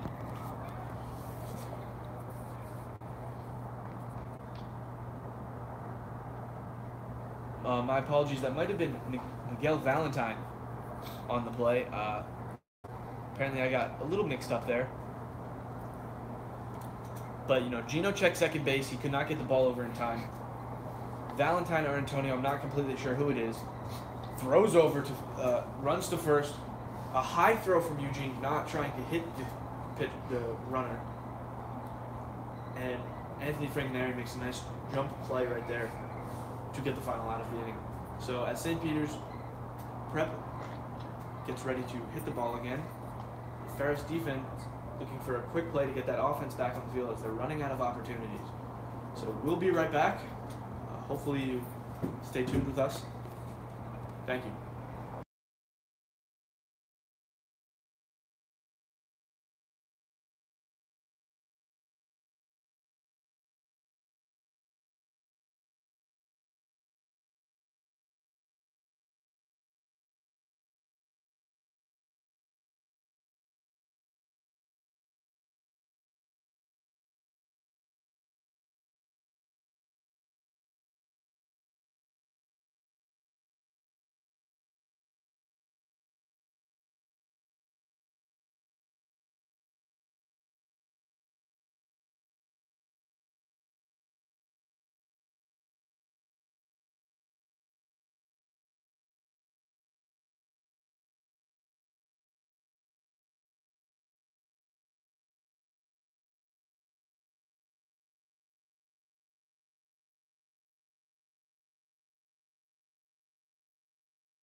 Welcome back to St. Peter's Prep Baseball. Jack Carey steps up to the plate for the third time this game here in the bottom of the 5th inning. He's popped out and hit a triple, helping drive in. Really, he started it all, helping getting one of the only 2 runs for St. Peter's Prep in a 2-0 game for the Marauders. They're looking to finish strong. They've got a couple guys warming up. So that may have been Jack Carey's last inning, and if it was, he played a phenomenal game. Williams throws that ball way too high. Maybe intentionally walking him. I'm not completely sure. Yeah.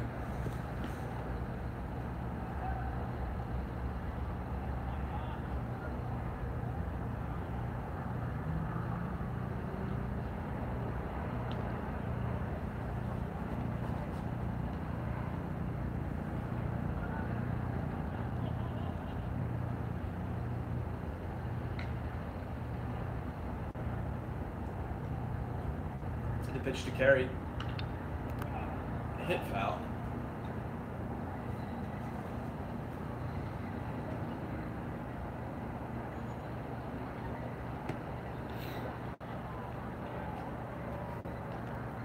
I think Williams so far has done a much better job than he did in the first inning, even though he gave up that run back and forth.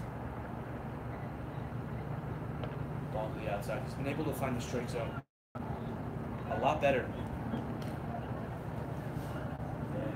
starting with. So this Ferris defense has really picked up the pace. Looking to get another 1-2-3 inning. They've gotten a few of those. Jack Carey looking to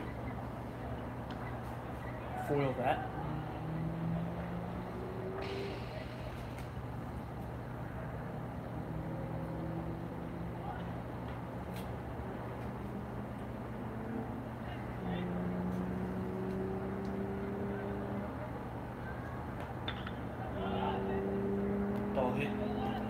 Outside, and Outlaw makes the play, calls off second baseman Williams. So Jack Carey pops up there.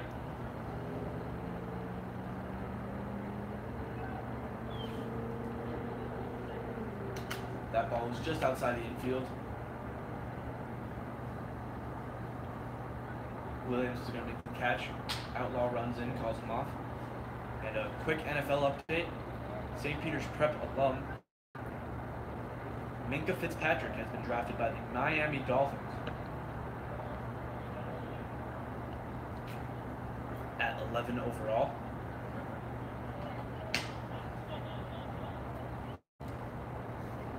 But in St. Peter's Prep baseball news, Ryan Dornio is up at the plate.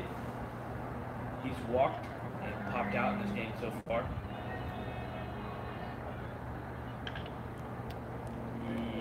Chopped and fouled down the first base side. The pitch count is starting to get up there for Williams, and I do not see anyone warming up. So I do not know if they have a backup plan.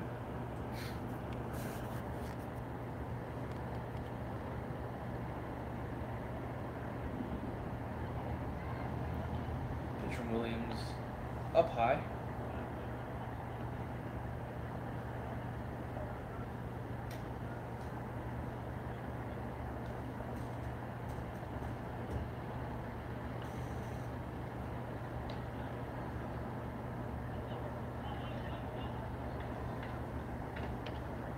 Ryan Dornio hits a foul again, staying alive against Williams here.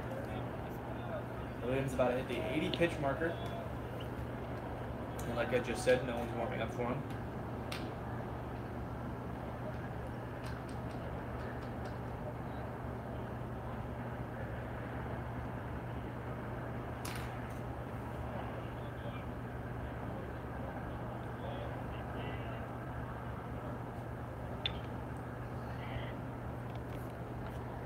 Ryan Dornio hits that ball foul again.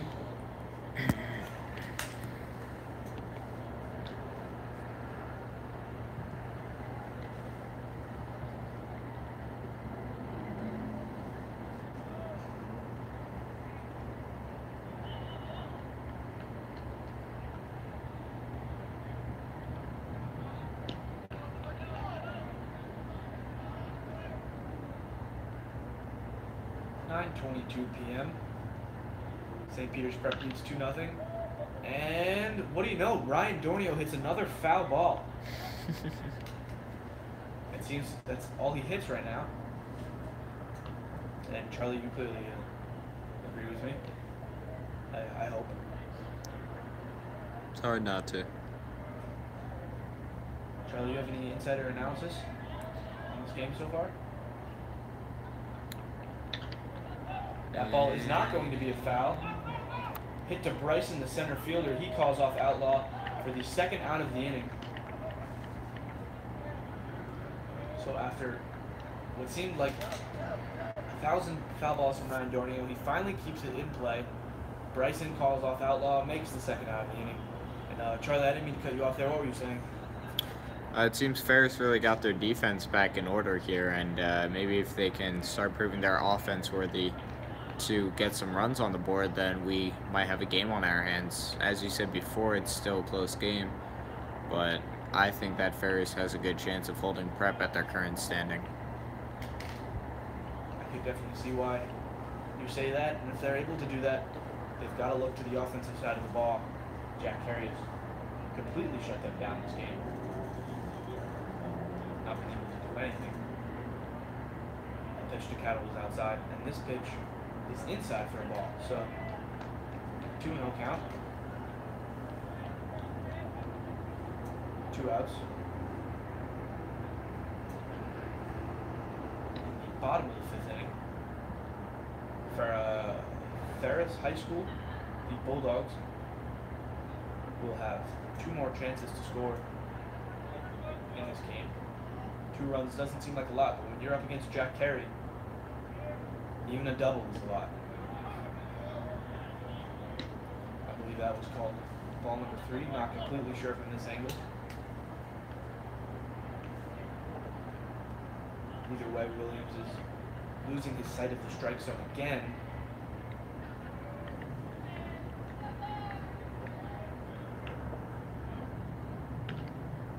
Cattle just gets a hold of that one and hits a foul.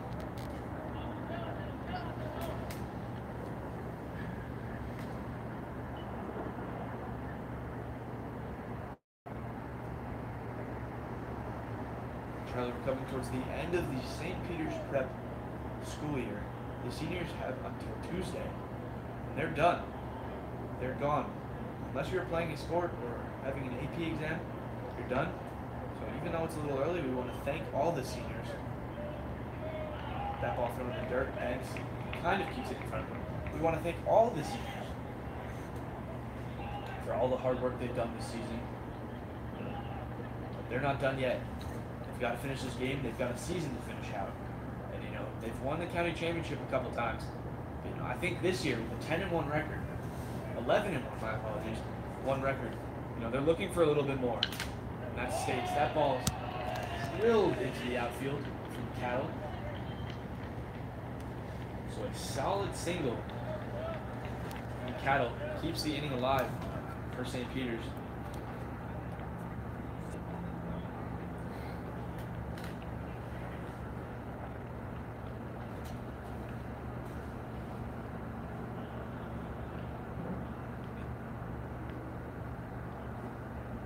Up to bat comes back number 11, the junior, Jeremiah Guzman.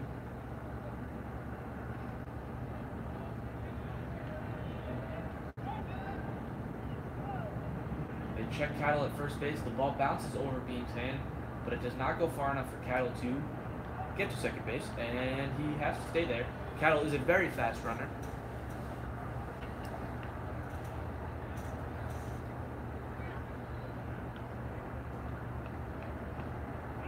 Check him again, that's 2 in a row.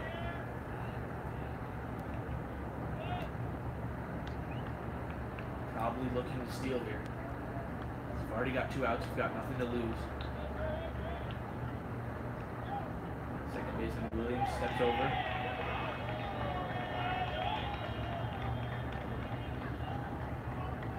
And I'm not completely sure why the umpire sends over Cattle to second base.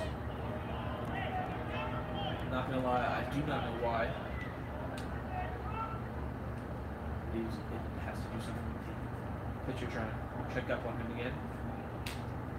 Either way, you now have a runner in scoring position at second base. And junior Jeremiah Guzman up to bat.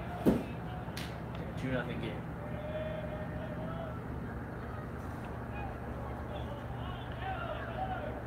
That ball is hit foul.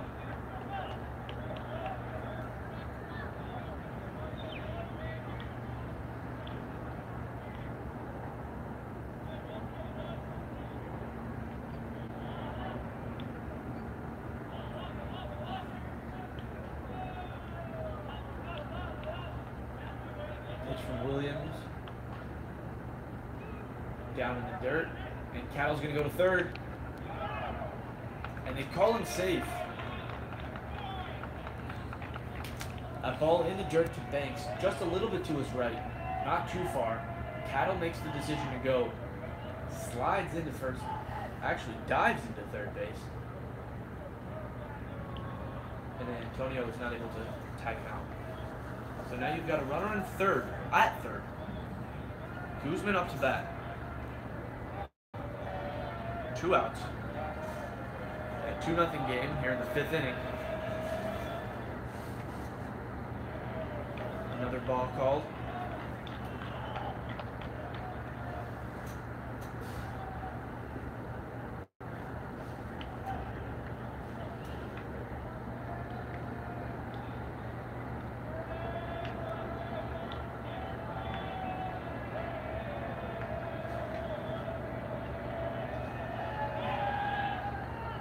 Check out on the third.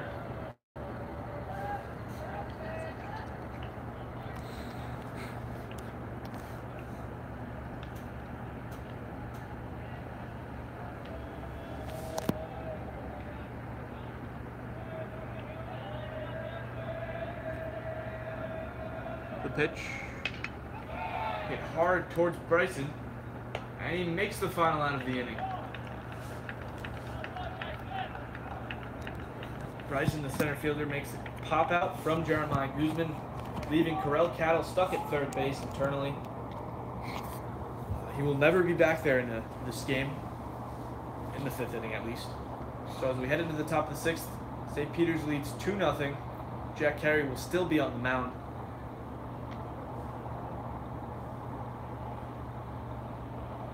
And we'll be right back.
We are back here, St. Peter's Prep Baseball. Trying to get some enthusiasm in this game as it's been a little bit dull. Besides the 1 run scored in the 4th inning. Nothing has happened since the 1st. Jack Carey still on the mound, up against Matthew Bean. The pitch from Carey, low into the outside. Gino makes the catch. So this defense has really done its job so far for St. Peter's. A very minimal amount of mistakes. We're heading into the latter part of this game. Bean hits it back to Carey. Carey's throw over to first is in time. First out of the inning.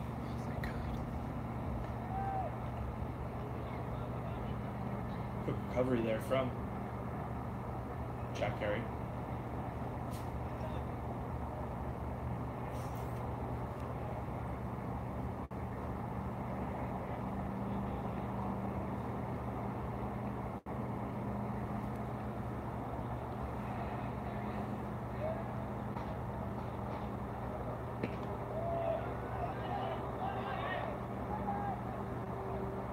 Now the wind is definitely favoring the hitter as it's really coming right towards us in this press box.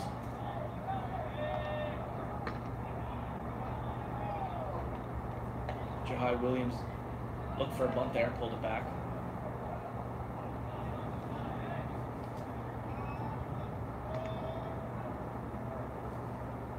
Jack Carey throws it in the dirt. Gino able to make the stop. Jack Carey himself just like Williams, has thrown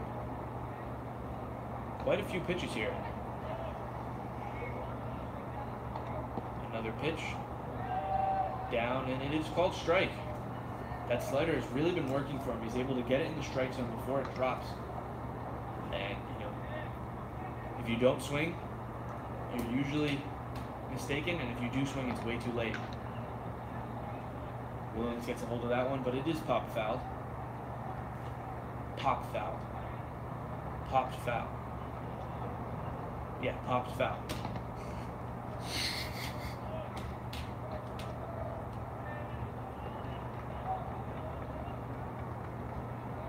And that one gets right by Eugene Cohen.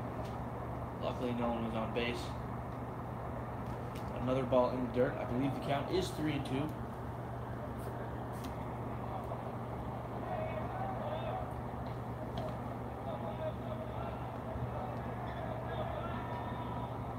Pitch from Carey. Swung on and missed. Another strikeout for Jack Carey here in this game. That's out number 2. Jack Carey making quick work of this Ferris offense here in the 6th inning. Throwing a shutout right now. I can see why they're leaving him in the game. He's showing no signs of letting up whatsoever. There's another strike to Jafari Williams, the left fielder.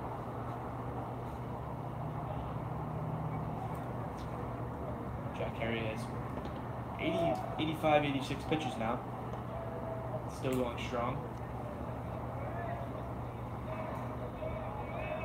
I think the St. Peter's team, after losing their last 2 matches, their games, balled Kyle Hess not in time. Jafari Williams will hit a single. As I was saying, I think St. Peter's Prep, after losing the last 2 games, 2 for this Ferris baseball team, came in here determined not to lose this one. Wanted to walk out of here with a win. It's not over yet, but they're looking strong, and hopefully they can keep it going. On that last play, Jafari Williams hit a really soft single between second base and third base. Jack Carey couldn't get it. Kyle Hess finally made it there, but it was way too late as Williams had already set up shot at first. Now you have Deshard Outlaw, the right fielder. Outlaw has struck out and walked in this game.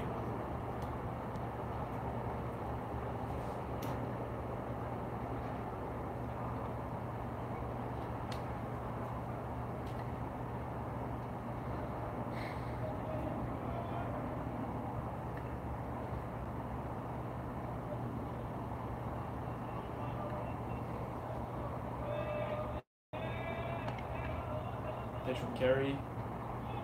In the inside, called strike. Great pitch there. Looked like a little bit of a breaking ball. Possibly a curveball. It's really hard to tell without the monitor. We're a little far away, right around the 50-yard line of the football field. And another pitch from Carey. Called strike 3. Deshard Law strikes out looking for the 3rd out of the inning. We're going into the bottom of the 6th. A 2-0 game right now for St. Peter's Prep. They're looking hot. Joshua Williams, or the other pitcher that might be in the game right now, has got to come out here, make some quick plays. As, I've got some homework to do.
Welcome back to St. Peter's Prep Baseball. Joshua Williams still in the game as we head into the bottom of the 6th inning. Sorry for the pause there. Still a 2-0 game for St. Peter's.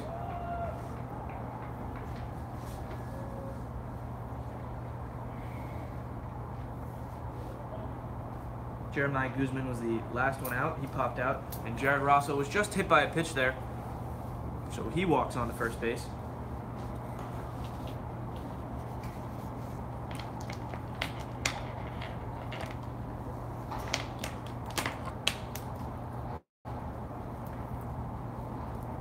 Rosso on the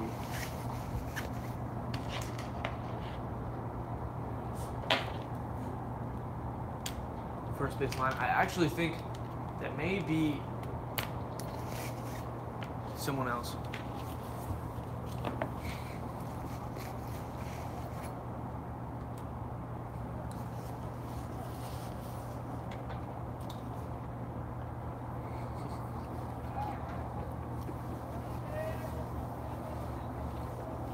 The check over at first.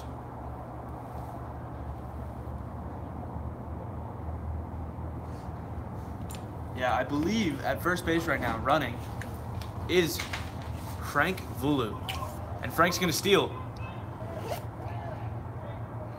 Frank is going to stay at second base.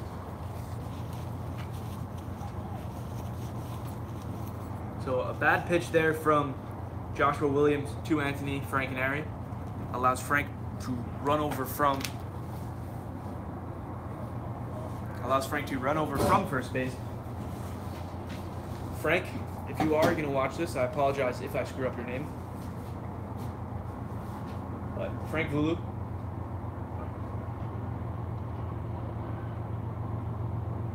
Frank Vulu, technically a two-sport athlete, as he managed the hockey team this year. Usually the catcher. He got injured against Del Barton. Called strike there.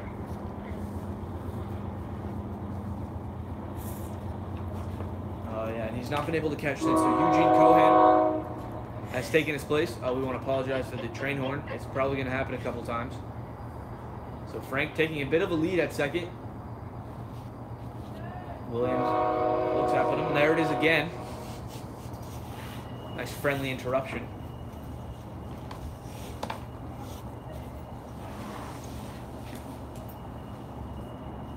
Throw to Frankenary is hit. Bryson, he makes the catch. Frank is going to check up. He's going to go to third.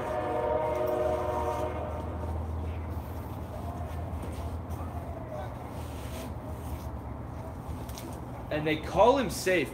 Frank Vulu checks up and is safe at third base. So Anthony Frankenary pops out.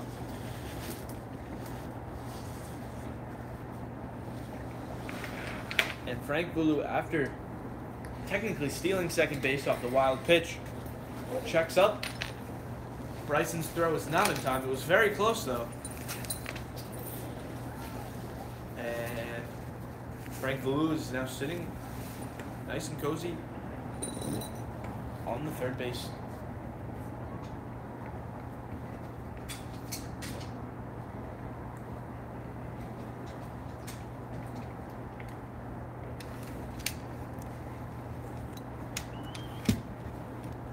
It appears they're talking it over, and they have they taken him out?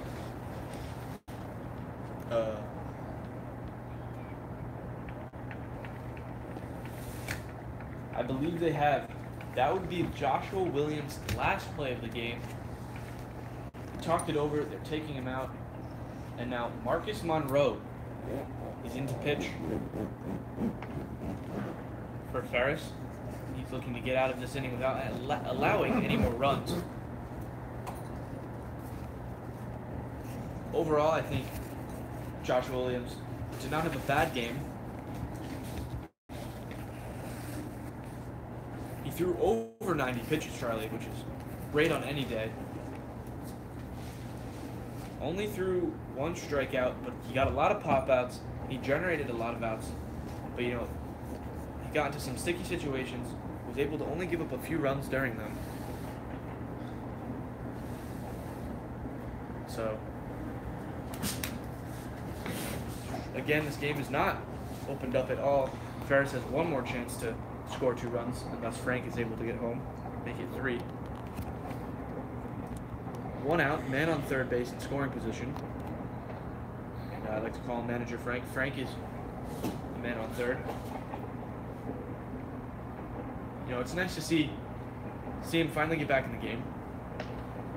It's been a long road back, especially in his senior year. Frank is committed to a D3 school in Massachusetts. And getting hurt early in the season, in preseason, is never fun, especially when you have to sit on the sidelines, Charlie, in the dugout, and you're watching your team win 8 in a row, only losing in California. It's got to be a little unfortunate. Yeah, just a little bit.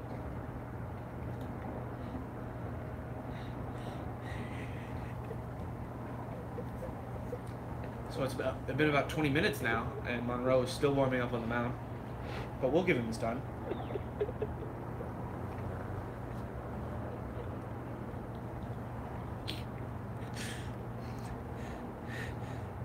Though a very slow-paced game, overall it has been quite fun to watch, the crosstown rivalry.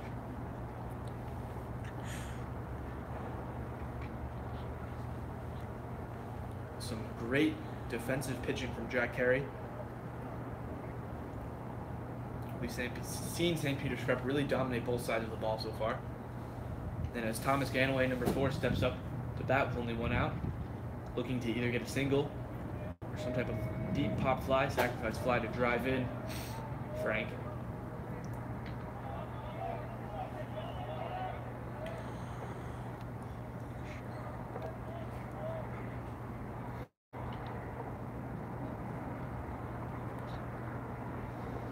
Monroe has still not thrown a pitch.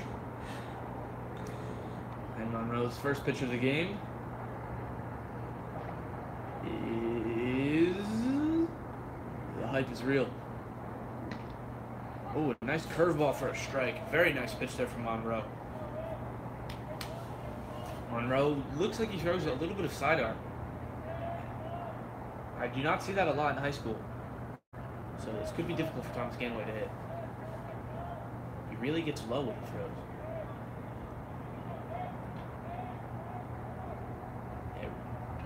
It's not sidearm. I wouldn't call it sidearm. That ball was in the dirt for 1-1.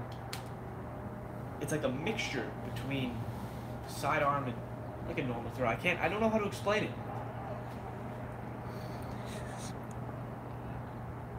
What do you want to call it, Charlie, huh?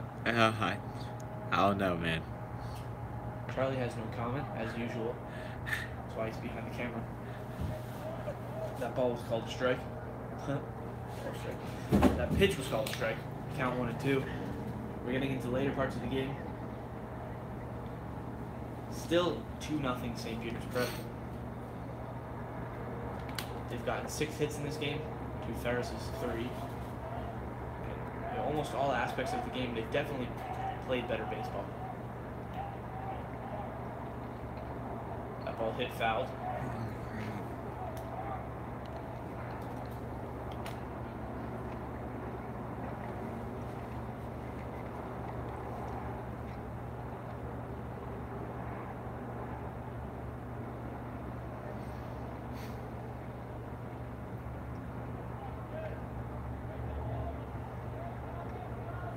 Pitch to Ganaway. Hit down the right field line, and the catch is made by Outlaw, but it is way too far, and Frank will jog on in home after touching up. That's another run here in the 6th inning. It is now 3-0 St. Peter's Prep. So that's exactly what they needed. Thomas Ganaway hit the sacrifice fly. So 2 outs, no men on now. A 3-0 game for St. Peter's Prep.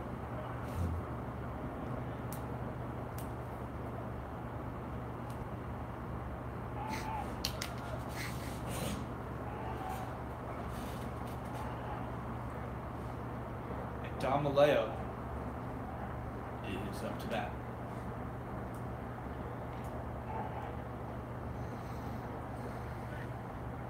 You know, Charlie, Ferris has really got to get out of this inning. Pitch called a strike there for Monroe. Monroe doing a much better job than Williams at finding the strike zone.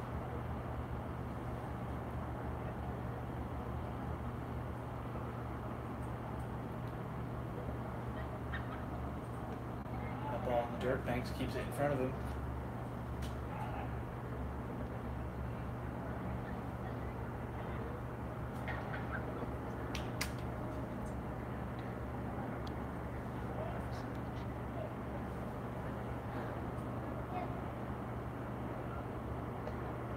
Pitch in the dirt from Monroe.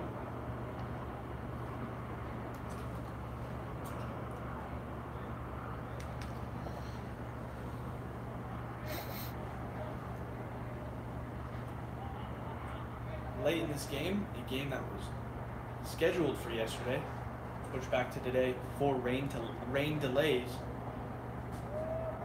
And Damaleo was walked there on ball number 4. Game pushed back due to rain delays. We're playing it here today. It is 9:50. I have homework to do, not gonna lie. I believe Charlie has homework to do. It's gonna be a long night, but I believe in the end it'll be worth it. Don't you agree with me, Charlie? Yep, 100%, Dan.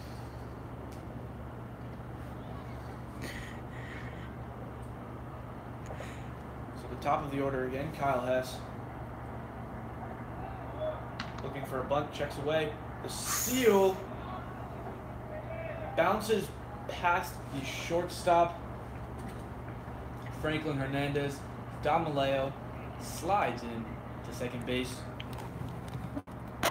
Now a runner in scoring position with 2 outs.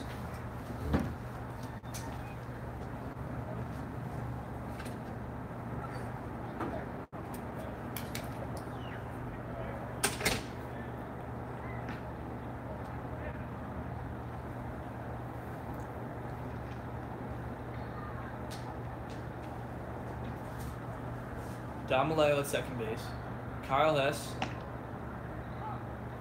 has a strike called on him. Hess still looking for his first hit of the game. He's popped out, grounded out, struck out in first. Definitely had better days, but you've got to shake it off. Come back stronger, as they do have a game tomorrow against Ferris.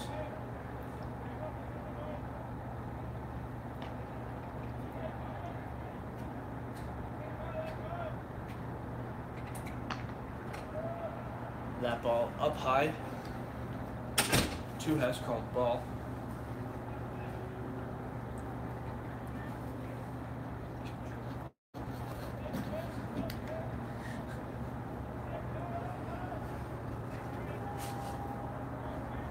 Monroe's pitch to Hess. Almost hits him in the shins.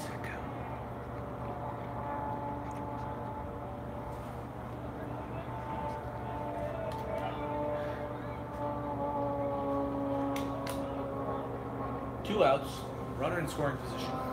Kyle Hess up to bat.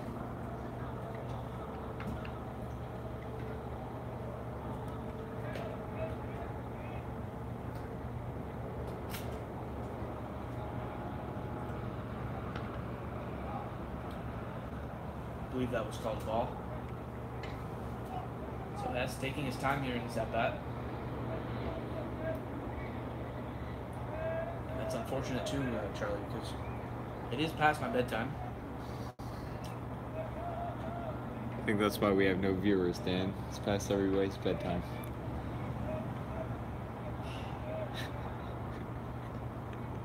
Sure, Kyle Hess is walked. So Kyle Hess finally gets on base in this game. Here in the 6th, 2 outs.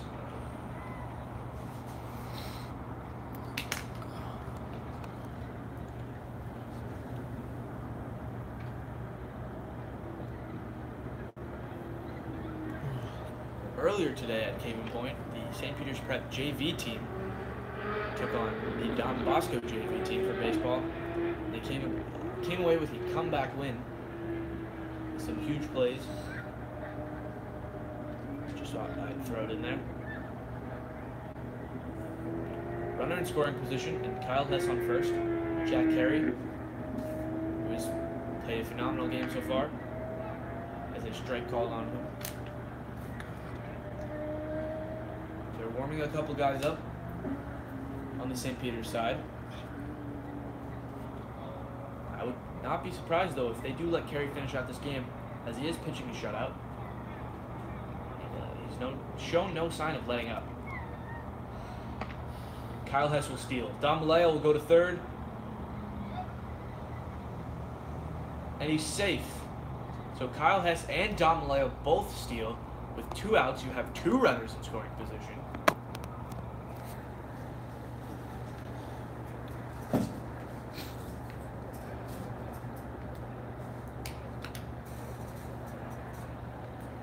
And you could definitely see another run scored here in this 6th inning.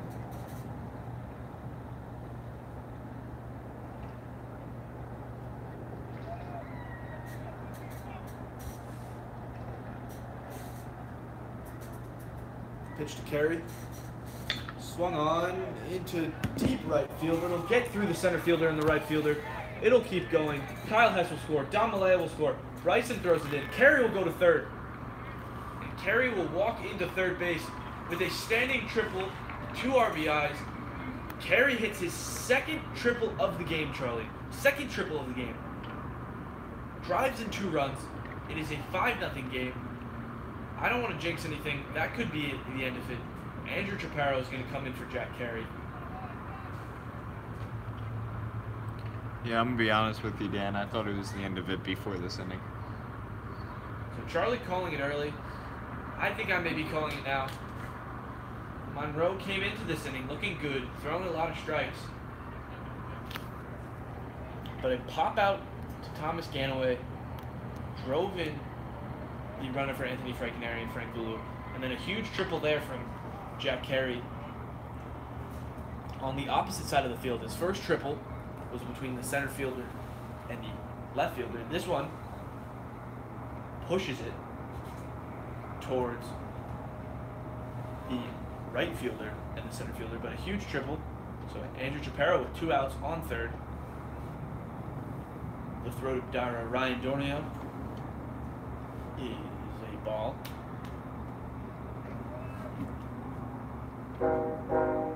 And the train is back. We missed it. This by far has been the most action-packed inning.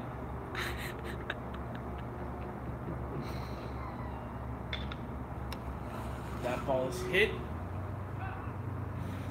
Umpire calls it foul. Williams was almost there.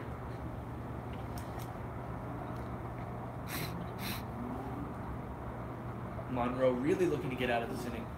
He's already given up 3 runs. They're not warming anyone up, so I think it's a little bit too late to warm anyone up. We've hit the 1 hour and 50-minute mark of this game. Oh my God. Or of this stream, to be more exact. Oof! A bad throw from Monroe there. Banks is able to keep it in front of him. If not, Andrew Chaparro would have jogged home. But this really has been an all St. Peter's game, defensively and offensively. And I don't think there's much Ferris can do. They've got to score 5 runs if they can eventually get out of this inning. It could be 6, Charlie, if something happens here. Dornio hits a foul.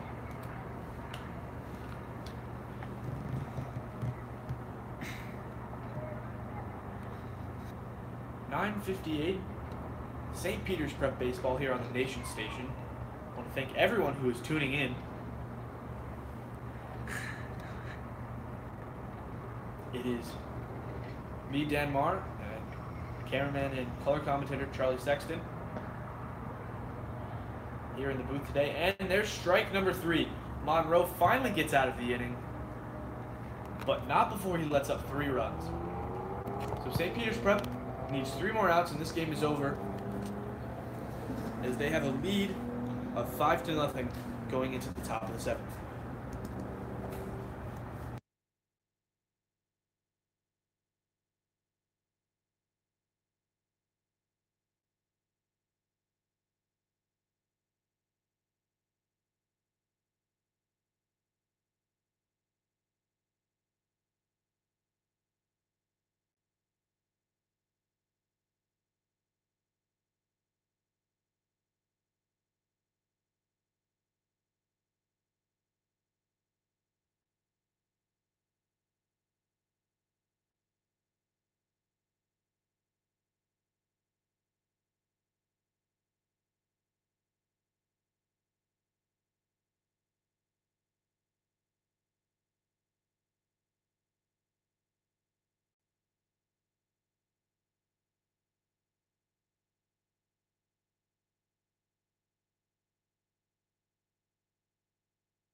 Welcome to the top of the 7th inning. Woo. It seems like it's been a very long road. St. Peter's Prep is leading the Ferris Bulldogs 5-0. Jared Rosso has replaced Jack Carey. Jack Carey pitched in a phenomenal game.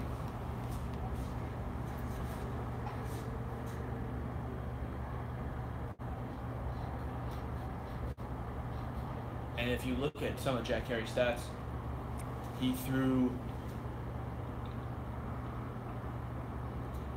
I believe, 6 strikeouts.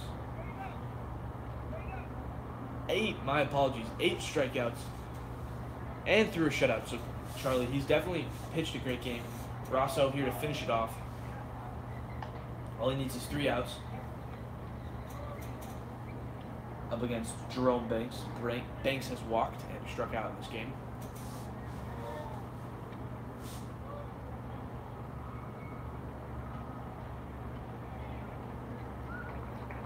Charlie, fun fact. Jack Carey struck out 6 out of the 9 batters today. 2/3. Good math, Charlie. Good math. Thanks.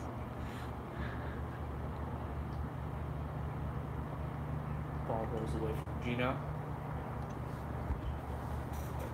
3 more outs, and St. Peter's Prep will move on to 12-1 on the season.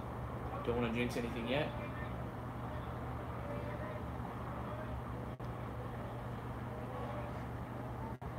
We've hit the 10 p.m. mark.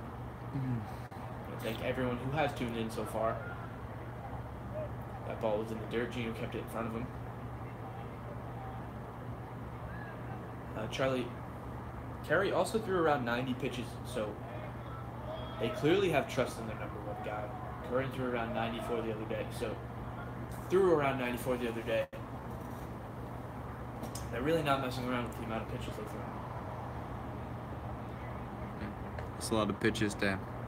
It is, especially in high school. Yeah.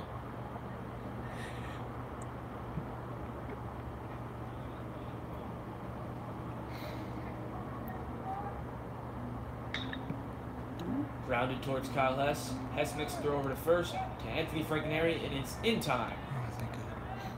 That's out number 1 to Jerome Banks.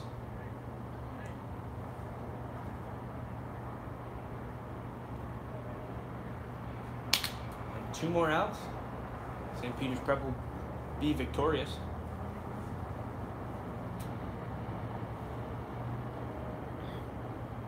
They lead the Bulldogs 5-0.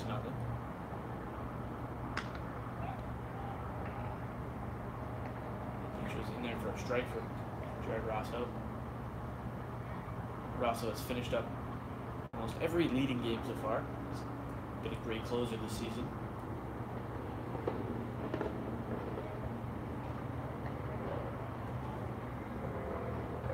Hopefully he's able to close out this game just as well. Great analysis, Charlie. Thank you. Oh, there goes our one viewer. That ball is grounded to the pitcher, Rosso. Rosso over to first. Frankenary makes the play. Actually, my apologies. They have put Jack Carey on first base, so Carey makes the play. Okay. We talked about it many times this season. Carey's really able to do it all. He's hit 2 triples this game, pitched phenomenal, and now is on first base, replacing Anthony Frankenary. So Rosso was able to recover pretty quickly, get the ball over to Carey.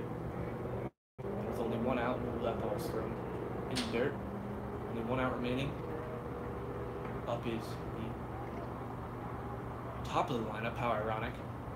Franklin Hernandez.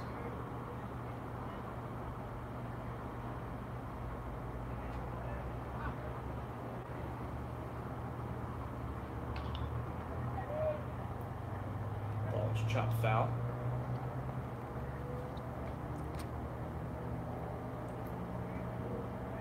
In the on-deck circle is Andy Antonio, the third baseman.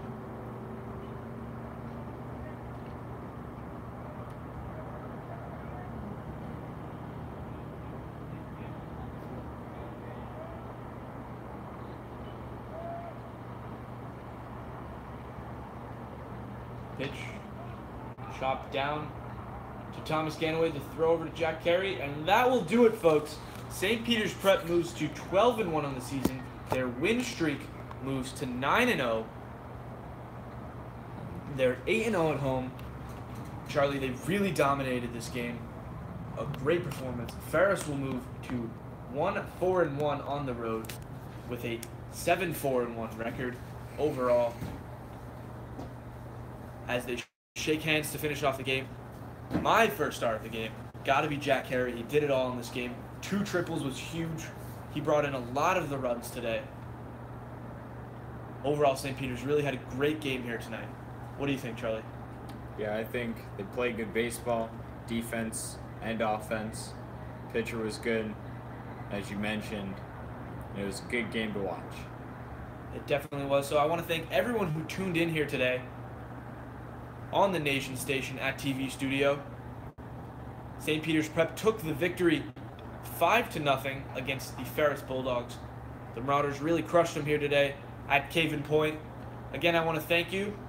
I've been Dan Marr alongside Charlie Sexton. It's been a fun one. We apologize again for the bit of a bad setup. But thank you for anyone who tuned in. And have a great night.